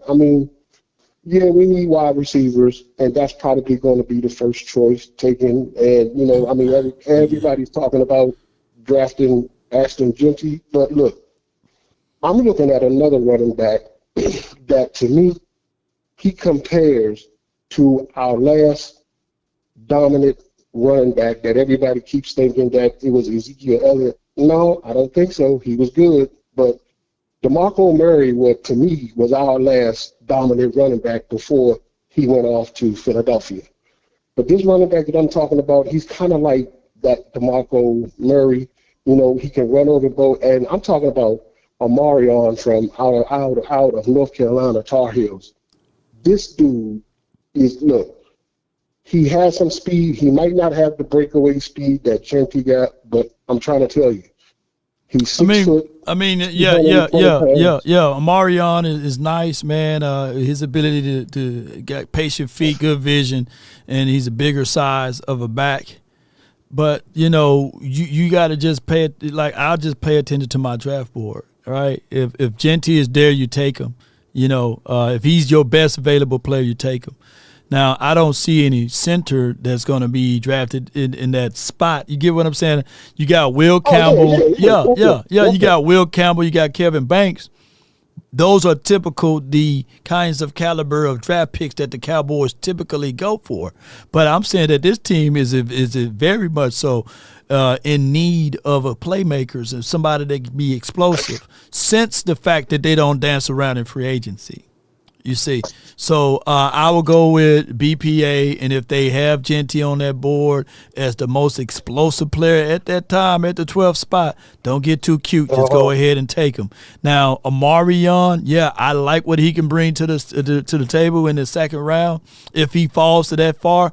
But at that point, I wouldn't be mad at the Cowboys if they double dip in running back this year. You grab a Genty, and then you grab an insurance plan down in the 5th round. If Scat Boot is there, you don't have a 4th round draft pick, but there's another running back that you can make and double dip with, a Dylan Sampson, somebody like that. You can really solidify your running back room with just that. But we don't know because we got to wait for whoever the coaching going to be so we can get that going. Yeah. Well, I think the kind of coach that we should get, and I don't know if any of these coaches are really in the league now, but I think we need a coach that brings a balanced offense. Run first, but still balanced. You know what I'm saying? To bring a run first and balance, because, that is the pedigree of a Dallas Cowboy history. You get a nice dominant running back, you get a nice offensive line, and I think, man, if we could have got the chance to get somebody like Jim or John Harbaugh, you know what I'm saying? Which one was it that came from Michigan? Was it John? Man, I don't know. It was one of them Harbaughs, man. But yeah, I get that too, man. A disciplinarian, because if you look at where San Diego was last year, the Chargers was last year, they were literally just most of nothing. You know what I'm saying? Yeah. And then Harbaugh comes in this year. 1 year, they're a playoff team. They're a playoff team and they're doing good with it. And next year, teams are going to be afraid of that team next year. You know what I'm saying? They're going to be afraid of that team next year, man. So I just wish that we could have get a coach like that. And I don't know any of these coaches that everybody is talking about, Ben Johnson and Aaron Glenn, and anybody like that can present that type of, I'm going to say wisdom and knowledge and teaching and coaching, but still be stern with their offense and defense and still be stern with their scheme to like discipline players. But once again, I don't think Jerry is going to allow something like that. You know what I mean? No doubt, man. But I appreciate you for calling in, fam. Thank you, man, for your thoughts, bro. You have a good one. Hey, man. Hey, look, man, no problem. Hey, look, thank you for picking me, and I'm going to support your channel, man, because I like it. I like it, man. Appreciate I like you, it a man. lot, big boy. Appreciate All you, right, fam. Good call from him. Here's my thoughts, man, and I respect the caller, but DeMarco Murray couldn't tie Ezekiel Elliott's shoelaces. DeMarco Murray had prime, and I'm gonna say this again, he had prime Tyron, prime Frederick, prime Zach Martin, and granted, he had that one good year that we all look back at and say, man, good Lord. If I had a time machine, whereas the 2016 Zeke, if I can pick him up and go into a time machine and go in the past to 2014 and put him on that team, oh Lord, the NFL would have been able to suspend him for doing something else. You know, Zeke was railroaded here. We all know that. You know, they literally said, I see no fault in this man in 2017, and we still had to suffer this kid being suspended for 6 games. But at the end of the day, shout out to DeMarco Murray. Shout out to what he was able to do here with the Silver and Blue. And then DeMarco, he was injury prone, and he played basketball with that football a lot, you know. Fumble here, fumble there. But you seen some spurts. One thing I know for sure, when you seen DeMarco Murray and it was against the Rams, whether it was St. Louis Ram or LA Ram, we were gonna win that game. DeMarco Murray, boy, that jugger will run for 300 yards almost against them damn Rams. You know, yeah. So, but I get what he's saying, and the Cowboys tried everything in their power. To get back to 2014 when they thought of drafting Zeke over Jalen Ramsey and all of that, because they wanted to get back to that run-first mentality, and they wanted to get that for the veteran quarterback, Tony Romo. Keep this in mind. Zeke was drafted for Tony, you know, not for a guy they took a shot in the dark with. Charles Tapper was drafted before Dak Prescott, right? It just that Dak, he got into there and never looked back. So I got from the other 240, DMV George, you're live on the Nation. Talk to me, bro. What's going on, love? What's going on? Hey, man, all is well, man. What's good with you, man? Hey, I just want to ask, like, so what do we really want from this? Why did we want to fire Mike McCarthy in the first place like a year ago? And I think it's because, the playoff success thing. And I feel like I want Ben Johnson. That's my main character. Right. I feel like whoever we hire, I want to go into a playoff game, our next playoff game, with a better scheme and a better coach. I don't care. I care who it is. I want it to be Ben Johnson because that's like my favorite candidate. Right. But I want to go into this any situation with a high-level team, knowing that we have better scheme. I don't care. So at some point, I don't care what it is. I just want to make sure that's the case. You know? Yeah. What would be the identity of your scheme? Right? Like, are you a run-first team? Are you a pass? You spread it out? Or are you a guy that's not going to utilize your tight end? What can you utilize your playmakers at with a Cavante Turpin? Right? And if you don't draft, if you don't dance around in free agency, who are you targeting in this draft? What are you known for? Those are things that we're looking for out of this new coaching staff, and we should declare and decree it. You know, yeah, be known for something, right? Yep. Come on with it, boy. You preaching. Exactly, because when we faced the 49ers twice and the Green Bay Packers, to some degree we have faith in our Cowboys, but it's kind of like D-Day situation, like when we're going into a situation and we know we're about to get killed, but we got some type of optimism because of the talent that we have, right? Where Right. like we're on the boat going. We know we about to die, but we got hope. You know what I mean? Yeah. What that Like, dude? that's What how that I dude felt said? like- You. This how it was right here with my movie. Spartans, prepare for glory. He knew they was gonna die. You know, they already the little hunchback guy done already told on him, and they already compromised his spot. But he said tonight we just gonna die in glory. When we played in these last playoff games, there was no raw speech. There was nobody with any countenance on their face with in tune of, hey, this is how I need to elevate you guys. To a degree, the coach that played last night, well, the coach that coached last night for the Vikings, not for the Vikings, but for the Green Bay Packers. Did you see how he was animated to the guy that messed up? Did you watch the game? I didn't watch the game. Yeah. I went to go see Shay last night. You went to go see I what? was going to see the OKC game, but OKC St. Alexander out DC this last night. I was at that game. Oh, you did that game. But Matt LaFleur got into the face of one. I want to see that. I want somebody that can tap into our emotions and our feelings about this and choose somebody on the sideline out. And I want it to be, even if it's a guy that's going to be stern on Dak Prescott. I think that's been the biggest miss out of all of this. Nobody been stern on the quarterback that wears 4. I need to see spit from the coach's mouth onto the face almost to the players when they mess up. And that's what we've been missing over here, bro. Except Nussmeier, I feel like we see what Nussmeier's son doing at LSU. I feel like he was by far. I feel like if you know Cowboys, like if you're a Cowboys fan in the chat, we all know Doug Nussmeier was our favorite quarterback coach with Dak Prescott, hands down. Yeah.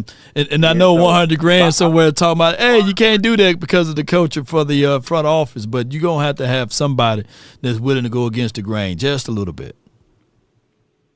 Yeah, but just in closing, I was thinking, like, I want to go into a place where we can have fun playing football, and that's how I feel like we're going to win playoff games by going to these places, knowing that we have the better scheme. Like, the Lions are going into the Washington Commanders game knowing like 100% they're going to have whatever they're working on this week. They know 100% is going to work from scheme or whatever trick play they cooking up today, anything they know it's going to work 100%. They're going to go in that game and have fun and trust in their preparation and whatever Ben Johnson has planned. And most likely it's going to work because it's worked for all season while they have the record that they have and why it's worked for the past 3 years with Ben Johnson being there. So I want to go into our next environment with our next coach. Not saying it's Ben Johnson because that's who I'm rooting for, but whoever. I want to go in there knowing that what we've done during the week, our preparation during the week, is going to translate and we can play freely and not have to depend on talent like you said earlier, like 100%. I've been watching I watched all of Jason Garrett.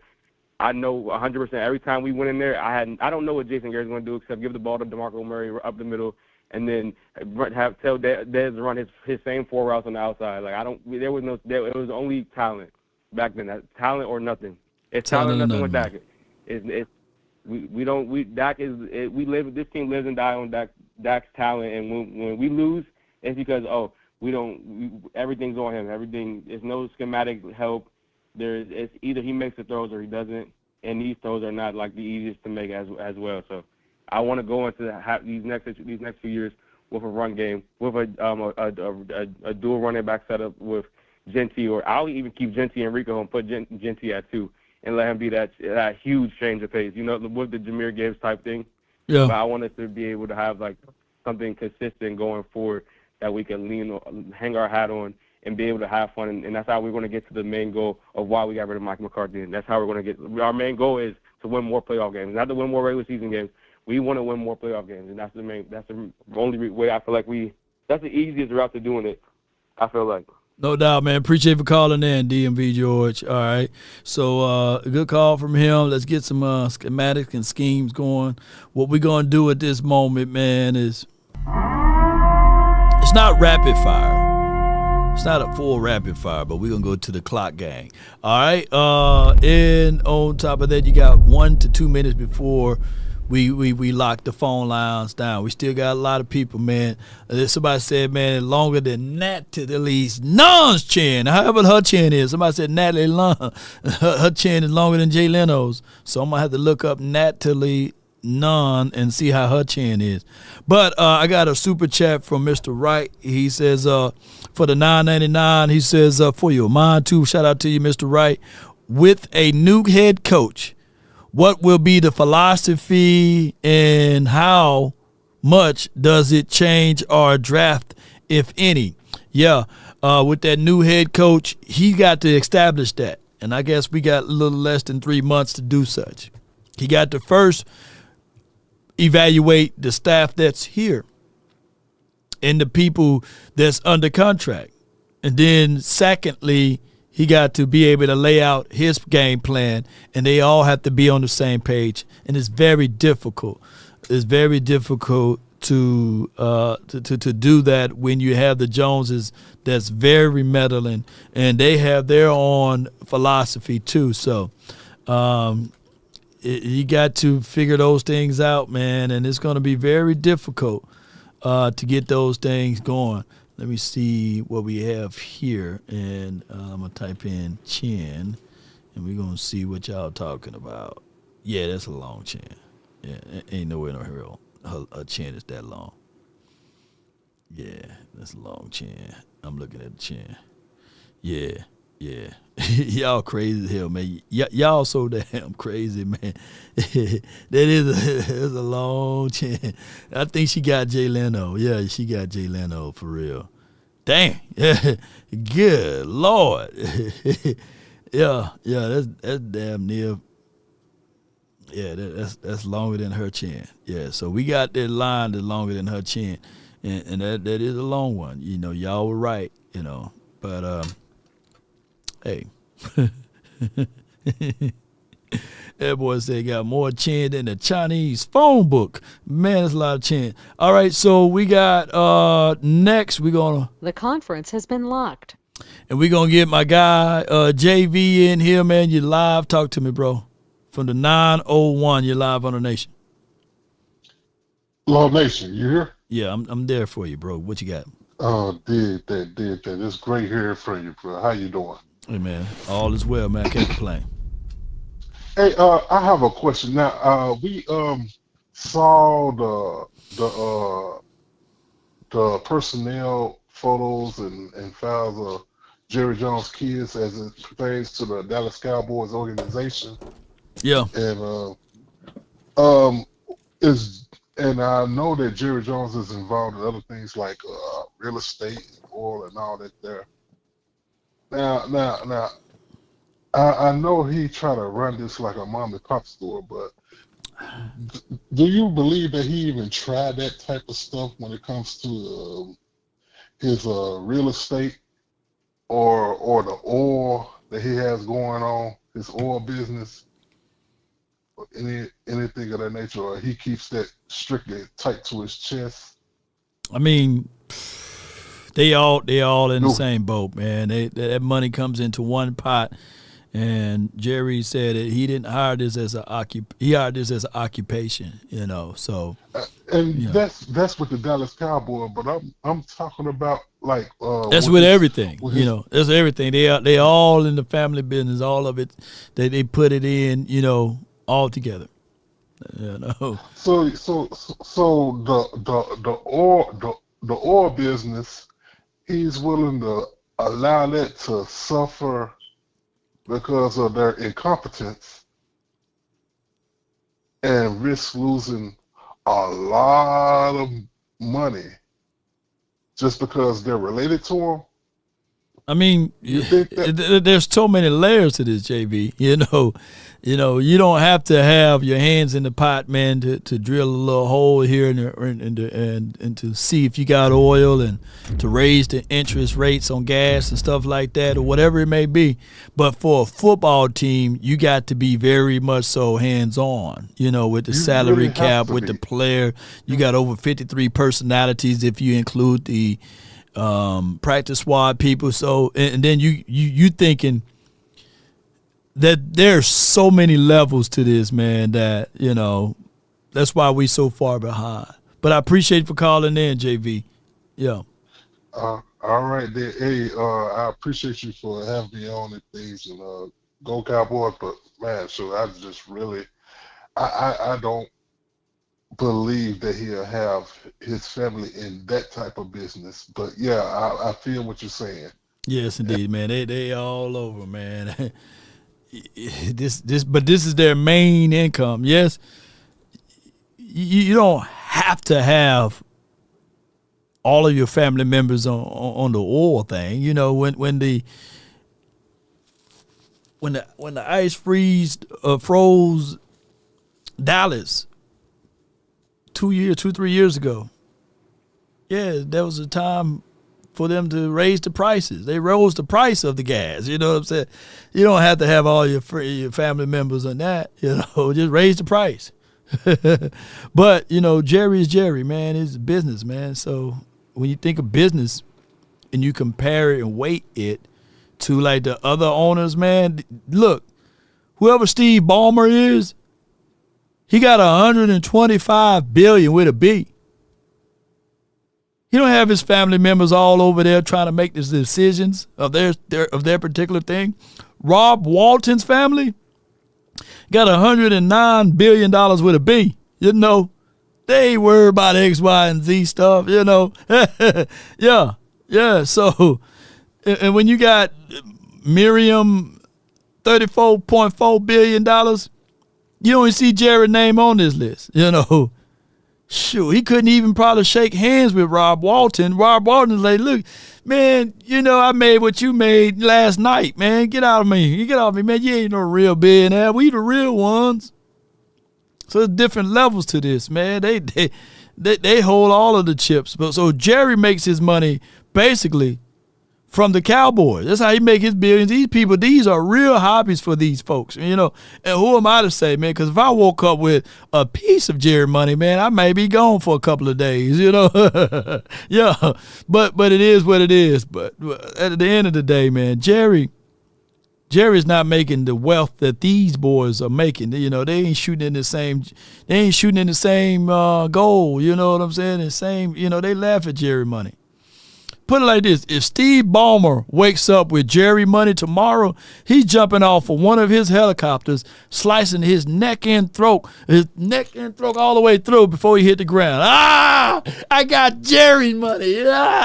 You know, he's jumping out of a damn plane. Yeah, he going to have to call Frenkel, though. Somebody going to have to call Frenkel and Frenkel. Speaking of that, yeah, so, yeah. So when y'all really look into it that way, that's a lot of money, man. Shoot.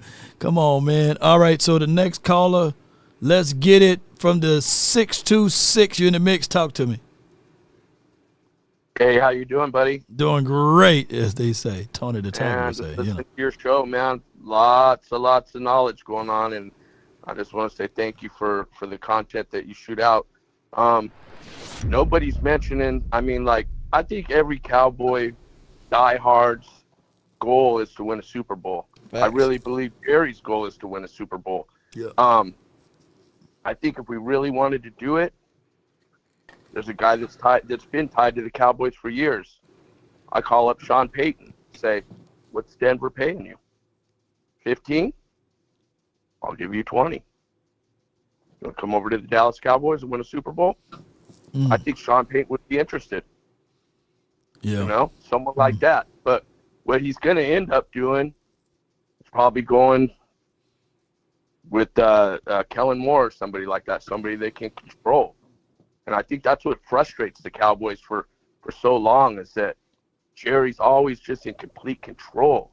And I just wonder if there's just that one guy can just get in Jerry's ear and just say, Jerry, sit back and let us do it for you, and just enjoy all the fruits of your labor. You know, for once. Let us try it our way for once. And when you look at the NFL and you look at successful teams, why was Dan Quinn successful? Because Washington had so much money to spend in free agency. It's like a pie. Right. You got to cut that pie in slices. Yeah. Free agency is a slice of the pie. And if you dibble and dabble with that, with people that, let's be honest, 3 months into free agency, if you're still a free agent, there's a reason behind that. Yeah, that's you know, the Cowboys. We already know the Cowboys draft well. They're good at retaining the players they got. But what they don't do is get into free agency. And that's the difference. That is the difference. That Herschel Walker trade ain't coming. That's gone. It's gone. That was a once-in-a-lifetime deal. No doubt, man. Great call from you, man. Great observation and analysis, man. Good call from Can I ask you one question, and this is it, right. and I'll take it up here because I want to hear your opinion on this. The offensive line is basic. I kicked Tyler Smith out to left tackle. I put Bass at left guard, Beebe at center, Hoffman at right guard, and I moved Guyton back over to right tackle where he's originally at, and let's go. I asked Zach Martin, dude, come on in, Zach. You're going to be a backup, which might extend your career another 2 years. No doubt, But man. I need you to be a mentor to these dudes, and let's go. We don't need to mess around with offensive line. The answer is right there. Let's go. Let's go, man. Appreciate you, man. But it goes back to the scheme. Man. You put this offense, the same exact offensive line, and you put them on the San Fran when they had everything going on their run attack. You still say, man, damn, hey, man, the Cowboys got a good situation going. Granted, you don't have any scheme, But I get it, But we were better than the 49ers this year. We can say that. Waxahachie, man. I got somebody from Waxahachie from the 214. You live. Talk to me. Yo, what up, Law, man? I'm trying to turn this TV down. Not much, man. What you got? Yeah. Man, everything with this team come down to one thing. The greatest years of the Cowboys, you run the ball first. Stop the run first. It all come down to the run game. We got to get a coach in here that's going to run the ball first, put Dak in situations where he can play action pass. Dak throwing the ball 30, 40 times, that ain't going to work. That's just not going to work. Right.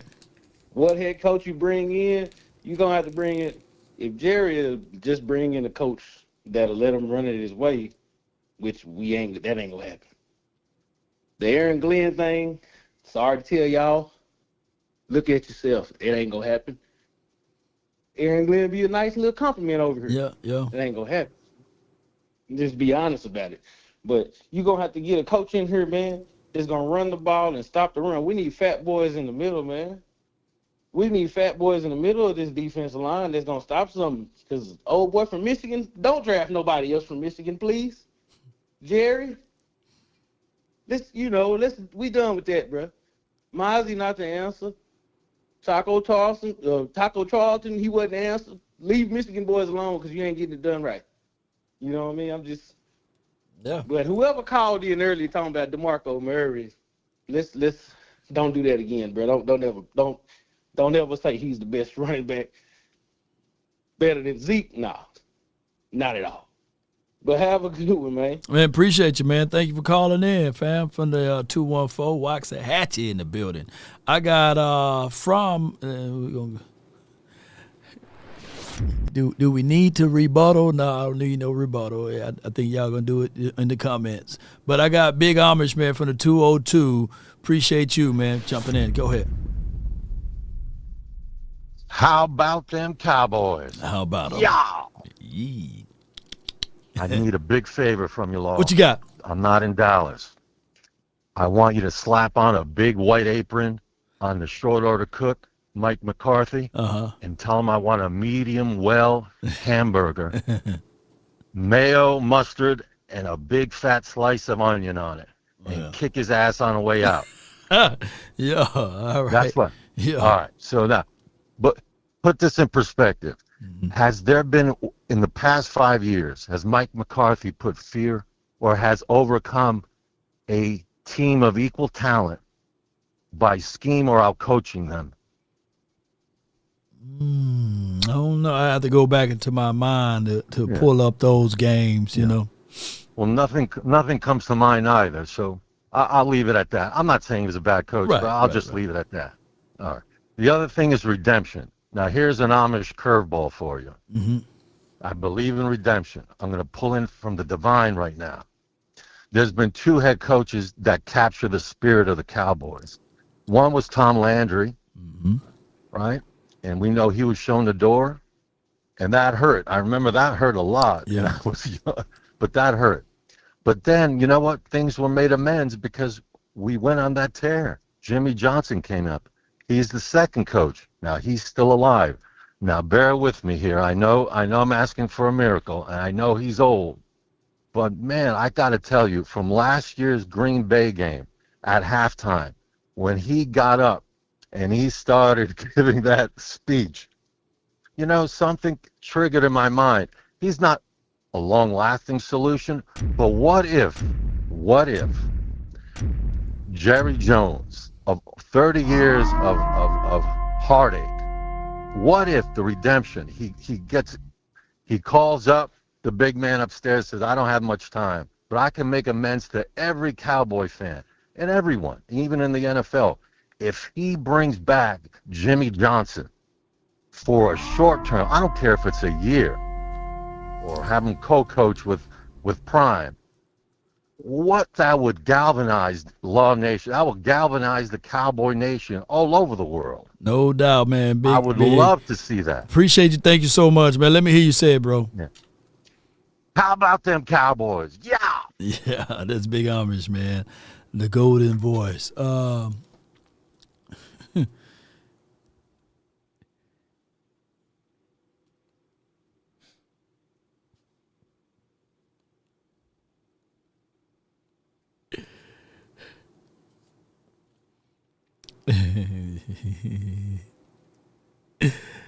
right.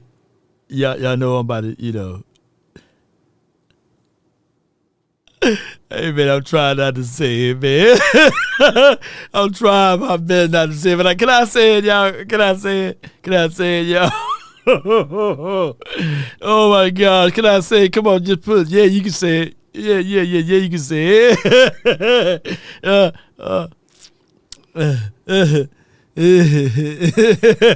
Can I say it? Come on, y'all say it in the chat. Say, yeah, Law, you can say it.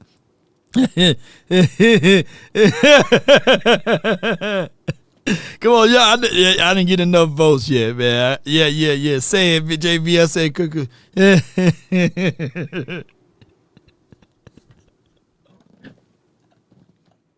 Let me pre-pause if necessary. Ben is the only Johnson y'all want in Dallas.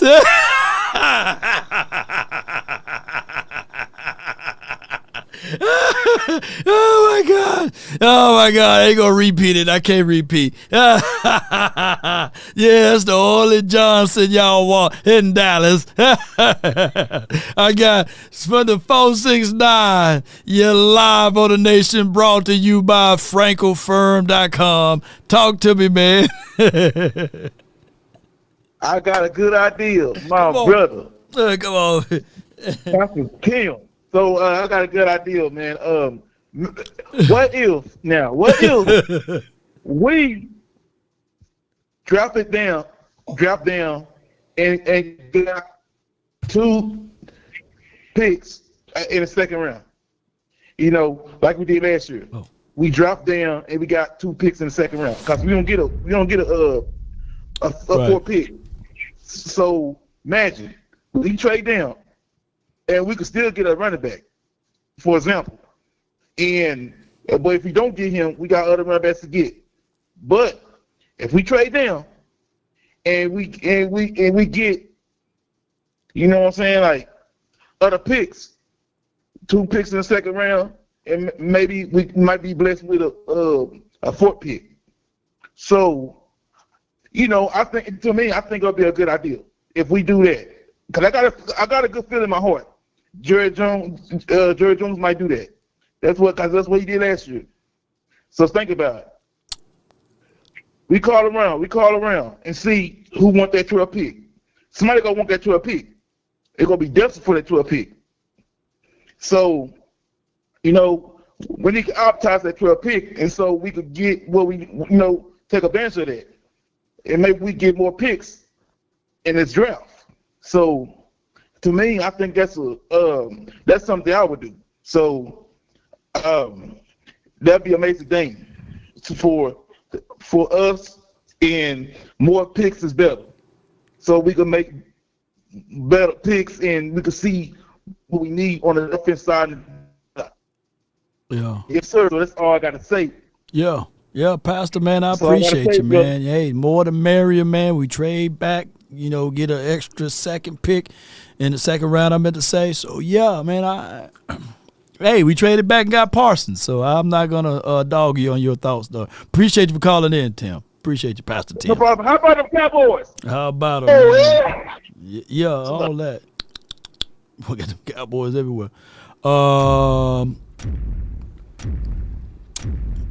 Yeah. Let me see if I can get this going. Appreciate y'all so much for tuning in. Yeah, trade back, trade. All right, so the next call I got Cuddy from the 313. You're live on the nation, bro. Talk to me, man, on this marathon show. Long. Hey, man, appreciate you for letting me get on. Listen, real quick. Hey, you think Jerry got a bunch of actuaries and stuff working for him that they didn't figure it out? Well, they didn't figure it out. Look, if we a little bit more than average, right? I mean, hear me out. We already, as a sports franchise, make the more money than anybody, more valuable in the world, right? Yeah. I mean, are these, and I'm somewhat being facetious, but it's just like, it don't seem to bother these guys to be right around mediocrity. We gonna sell this place out. You know what I mean? Like, I sometimes I just want, I almost feel like they didn't found the secret formula that if we win this many games, we gonna make this amount of money and we gonna be good. Because I just, I think Jerry want to win, but he don't want to win enough. And like, I don't see him hiring anybody but Zimmer. And if he go outside of that, it'd be somebody like Ron Rivera, somebody desperate for another chance. I just don't see him making. I don't see him making the moves and just having us just toiling around, And as long as they can manipulate the media enough to always, be a topic of conversation, even if it's something dumb we do, or if we fail or if we inconsistent, like whatever it is, right? And then that's the formula. Like, talk to me, Law. I mean, man. Winning is not everything. It's all about leveraging now. So you leverage what you've done in the past. That's what they're doing. They leverage the 90s. Man, how many times we gonna talk about the 90s, dog? It's finna be the 2030s. You know what I'm saying? In 5 years. So we still talking about the 90s, man. So he's leveraging, man, and that's what all businesses, good businesses do. They leverage what they did in the past, and they forecast what they're going to try to do in the future with what they did in the past. And Jerry, he got 1 foot in, 1 foot out. And right now he's looking at it like this. I'm finna have a documentary. My grandkids, man, we go hunting and shooting duck and deer. We eat squirrel and stuff, man. And I'm having the time of my life, man. He ain't worried about what we thinking. Right. Yeah. Okay, Law, in closing, because I know I got to get off here for you. In closing, no doubt. If you had to put your last dollar out there and say who they going to hire, what would your guess be right now? I mean, if you had to make a call, who would you say? The go-to line would be Kellen Moore, because they didn't like Kellen Moore. They loved him, and that was their son, right? They can't circle the block back to go get Jason Garrett, but they can circle the block back to go get Kellen Moore. If you look at the nature and the philosophy of the Joneses, they love to bring back stuff because they have no one to check them. They brought back, people fail to realize they brought back Herschel Walker. Right? They brought him back. Yeah. They brought back Dave Campo after they didn't let him go. They brought back, if you go back and just look at everything, they brought back Jason Witten. And he had lost all of the hair, grew it back, and he went and lost it again, and they brought him back. So the Cowboys would bring back, they will bring back Kellen Moore, they bring back Jason Witten. If I had to put my bottom dollar on everything, it will be the fact that they bring back Kellen Moore and say, hey, let's go get this thing done our way. And then what about DC? Well, because they're not going to let him build this. They'll bring him back, but they're going to. They brought back Mike Zim. You know, Mike Zim was here before, so they brought him back. So they might bring back Mike Zim and Kellen Moore. Or they didn't want Matt Eberflus to leave, right? And they held him hostage, you know, and he got pissed off and he left. We can literally be looking at the Cowboys of Kellen Moore and Matt Eberflus, and Kellen Moore and Matt Eberflus, they know each other. So it'll be like two peas in a pot. Yeah. So come on with it, you know. Yeah. Thanks a lot. No, good insight, man. I appreciate you, brother. Thanks a lot. Yes, indeed. Thank you. That's why we hoping they bring back Deion, you know, as a coach, though. Yeah. It's crazy, man. So don't shank me. I'm just telling y'all what they tend to do. Yeah. So and unfortunately, we just have to adhere all of that, man. If y'all, let me see, y'all did me a huge favor. Man, how many likes we got? Oh, I love y'all, man. We got 490 some people watching, and we got 400 some likes, man. I love y'all, man, to the stars and back, man. I appreciate y'all. Yeah, they brought back Jason Garrett. Remember, you know, he was playing in that 95, and they said, look, and the people that we want them to bring back, they don't even entertain. Like, bring Troy Aikman in for some consideration. No. Bring back, you know, Jimmy Johnson. No. So the people that we do bring back, they don't get the consideration. Bring back Sean Payton. No. Appreciate you, Dev King. Thank you, Sadiq. I got your call earlier, so I'm going to call you when I'm finished with everything. But I appreciate you. I hope all is well and these sorts of things. But the Cowboys are the Cowboys. This is what we do, man. Let me see what he talking about. Are mad right now. But I saw this coming. Let me tell you a story real quick. Last year, I sat on the set of Monday Night Countdown, and Scott Van Pelt asked me, what do the Dallas Cowboys need? So I told him they needed to fire Mike McCarthy and hire Deion Sanders as their head coach. Are mad right now. Sanders as their head coach. Because I believed he would help them establish an identity and not be pushed around by Jerry Jones. And whew, that didn't go over well. Every single one of my teammates on the set scoffed at the idea of Deion Sanders being the head coach of the Dallas Cowboys. They dismissed Coach Prime's ability to make a difference in Dallas because he had only won 4 games at Colorado that year. But you see, that's why context matters. And when you're building something that you know can be great, there will be a lot of people who shut doors in your face and tell you can't do it. I saw what Coach Prime was building.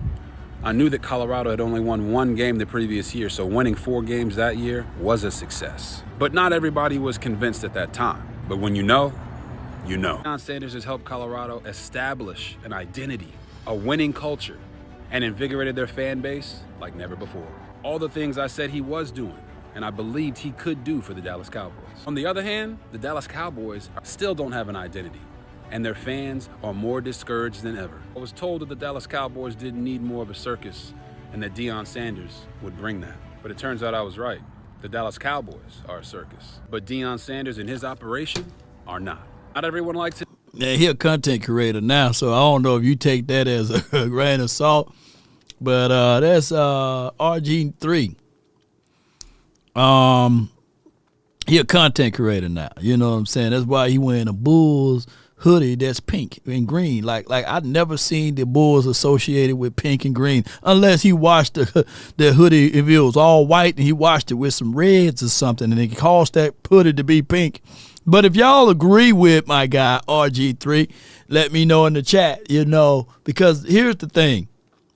I get it. We're going to have all these speculations of Coach Prime coming here, but the only way you get Prime, unless Shador slips into this draft, falls into the 12th spot, then the Cowboys going to rush and say it. You know what I'm saying? And do it. So that's just how that goes. But outside of that, we've seen stranger things happen.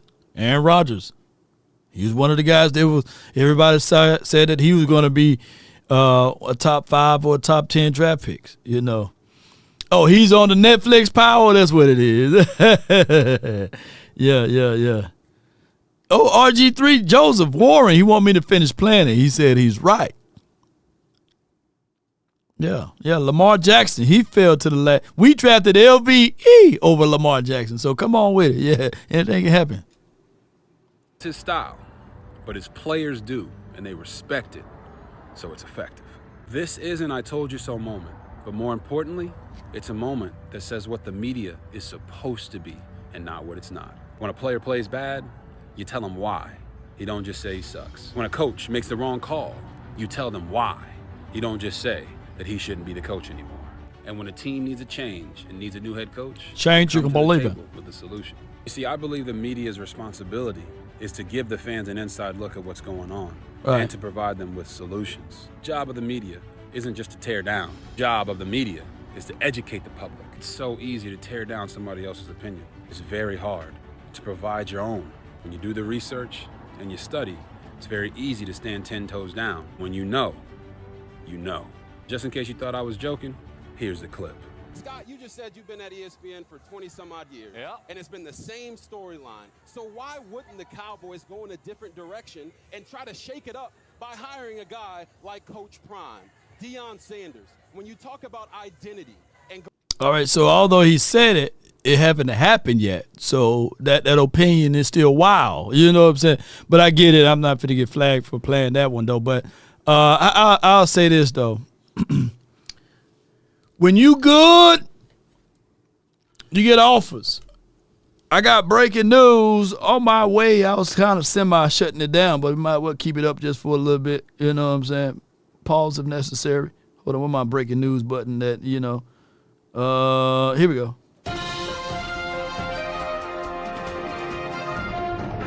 Breaking news, the Cowboys' former head coach is scheduled to have an interview on Wednesday.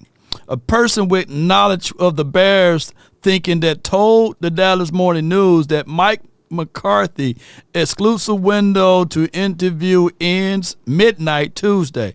Chicago asked for permission, and now they're waiting. There's a lot of ladies that's watching right now is the guy waited, you know, the guy waited for you, you know, and y'all know how it is. Y'all probably were dating Tyrone and Ray and Pookie and them, but he was just sitting there waiting. Yeah, he was waiting for all of those disasters of relationship to end or you stop dating, and now he's saying, baby, it's my turn to get in, and once I'm in, out, and you would never, ever shout the way I'm going to make you shout tonight on Wednesday. So we will see whether or not if Mike McCarthy is worth the grain of salt for them waiting. Because they waited for Big Mike. And they said, I can't wait for the Cowboys come to their senses and let you go because your problem there won't be your problem here.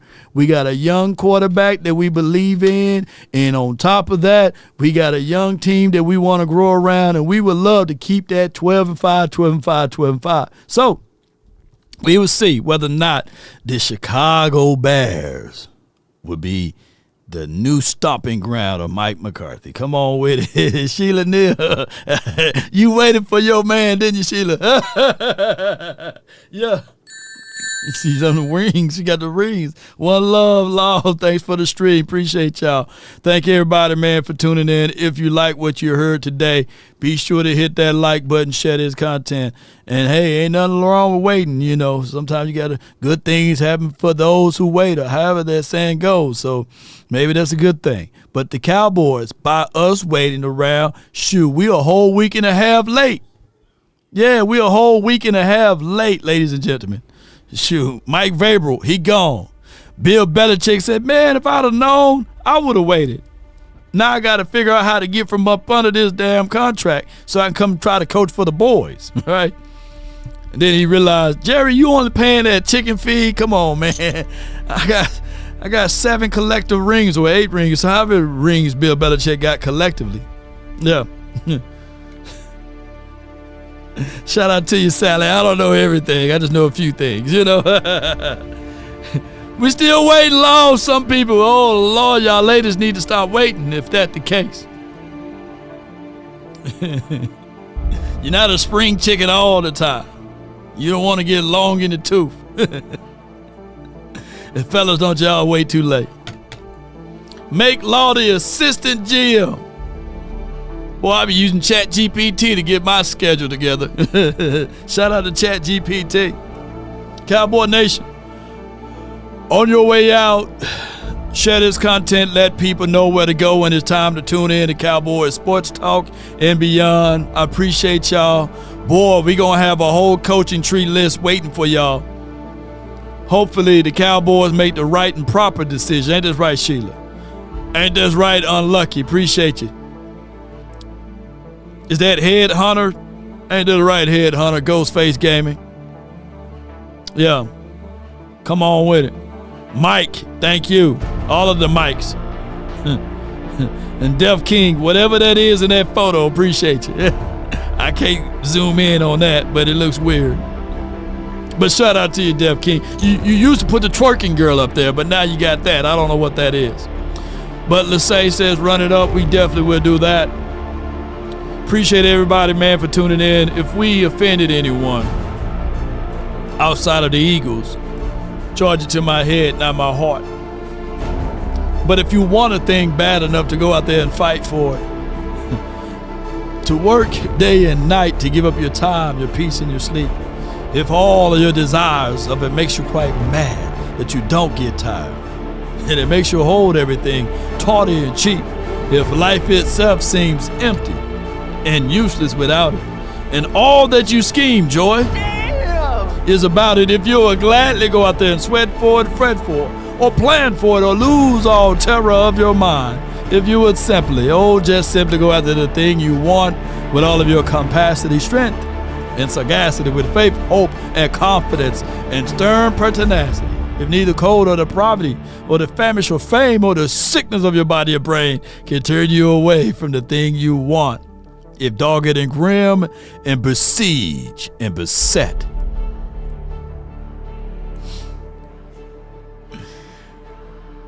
with the help of Almighty, Ben could be the only Johnson you will get. DC for life. And not for short. In the words of Prime Time for Your Mind. Give me my thing. Come on with it. Let's go, baby. Yeah, let's go, baby. Let's get it. Until next time. Come on. I wake up, flex. Come on with it. Check. No drip, this wet. Tell them run it up. No sleep, no rest. Might crash, might wreck. But first I stretch. Tell them run it up. I wake up, flex. Thumb down now. Check. No drip, this wet. Tell them run it up. Come on with it. Shout out to you. Might crash, might wreck. But first I stretch. Tell them run it up. 9 out of 10 roll through my hands. I'm by my lonely. Come on. Turn to a savage. Now my baby wants to hold me. I love my fans, don't need no friends, I got my homies. Thought I could trust you, I find out you tried to zone me. I'm number one up on that court, I'm Nick. Come on with it, baby. The first one in, the last one out, can't call me lazy. Can't call all lazy. Put in my hours, send the invoice and they pay me. Come on. I need 6 rings like MJ. Law Nation, baby. I wake up, come on, thumb down now. Yeah. No drip, this wet. Tell them run it up. Run it up, baby. No sleep, no rest. Might crash, might wreck. But first I stretch. Come on, stretch it. I wake up, flex, thumb down now. Check. No drip, this wet. Shout out to you. No sleep, no rest. Might crash, might wreck. But first I stretch. Tell them run it up. Come on with it. Take that trip way out to Europe. Shout out to you. Call up Nigeria, come through in a hurry. Those London boys don't come to play, you should get worried. One false move, find yourself. Nah, Johnny Blue. When I'm reading down, it just look like that. Because I'm reading. That's why I'm not falling asleep. I got too much energy. Appreciate you for your support. I'm on the come up, bet I live up to my name. Come on with it. I wake up, flex, down now. No drip, this wet. Tell them run it up. No sleep, no rest. Might crash, might wreck. But first I stretch. Tell them run it up. I wake up, flex, thumb down now. Check. No drip, this. Appreciate you, Johnny. No sleep, 757 down with it. Appreciate you. Let me crack your cranium and fertilize your brain. Until next time, DC for life, not for short. Let's get it on this marathon show. But thank you, everybody, man, for y'all support and all that you guys do.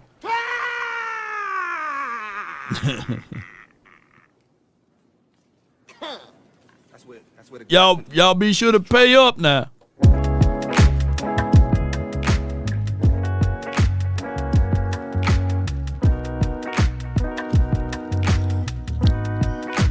Nah, real talk. So when I'm reading this, it look like my eyes are closed. I'm just reading what's on my thing. So I know people think I was sleeping. Nah, I'm reading. Like I'm reading right here. So that's why most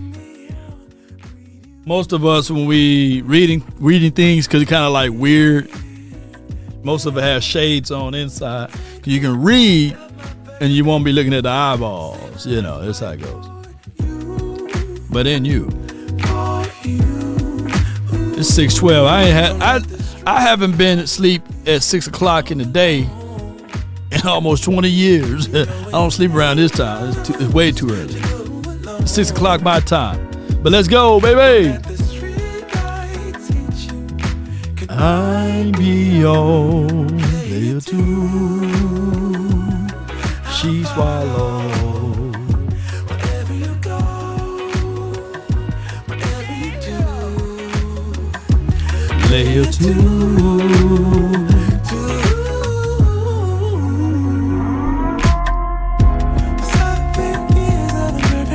Come on with it. 7 more and another one.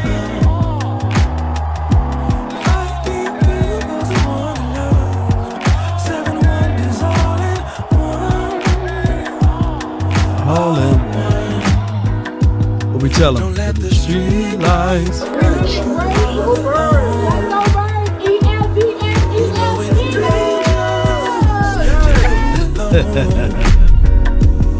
Don't let the street lights hit you.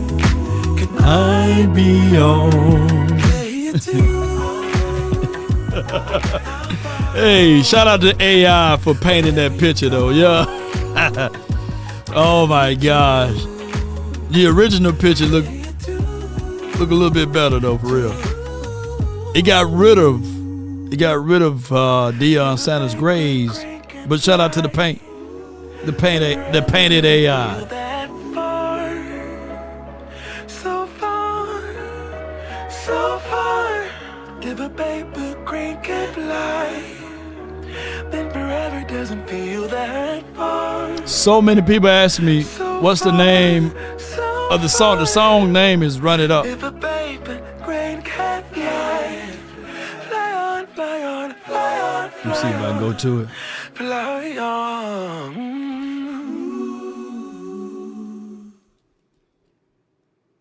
Let me see if I can find it for y'all. It's Run It Up by NBA Young, not MBH, my bad.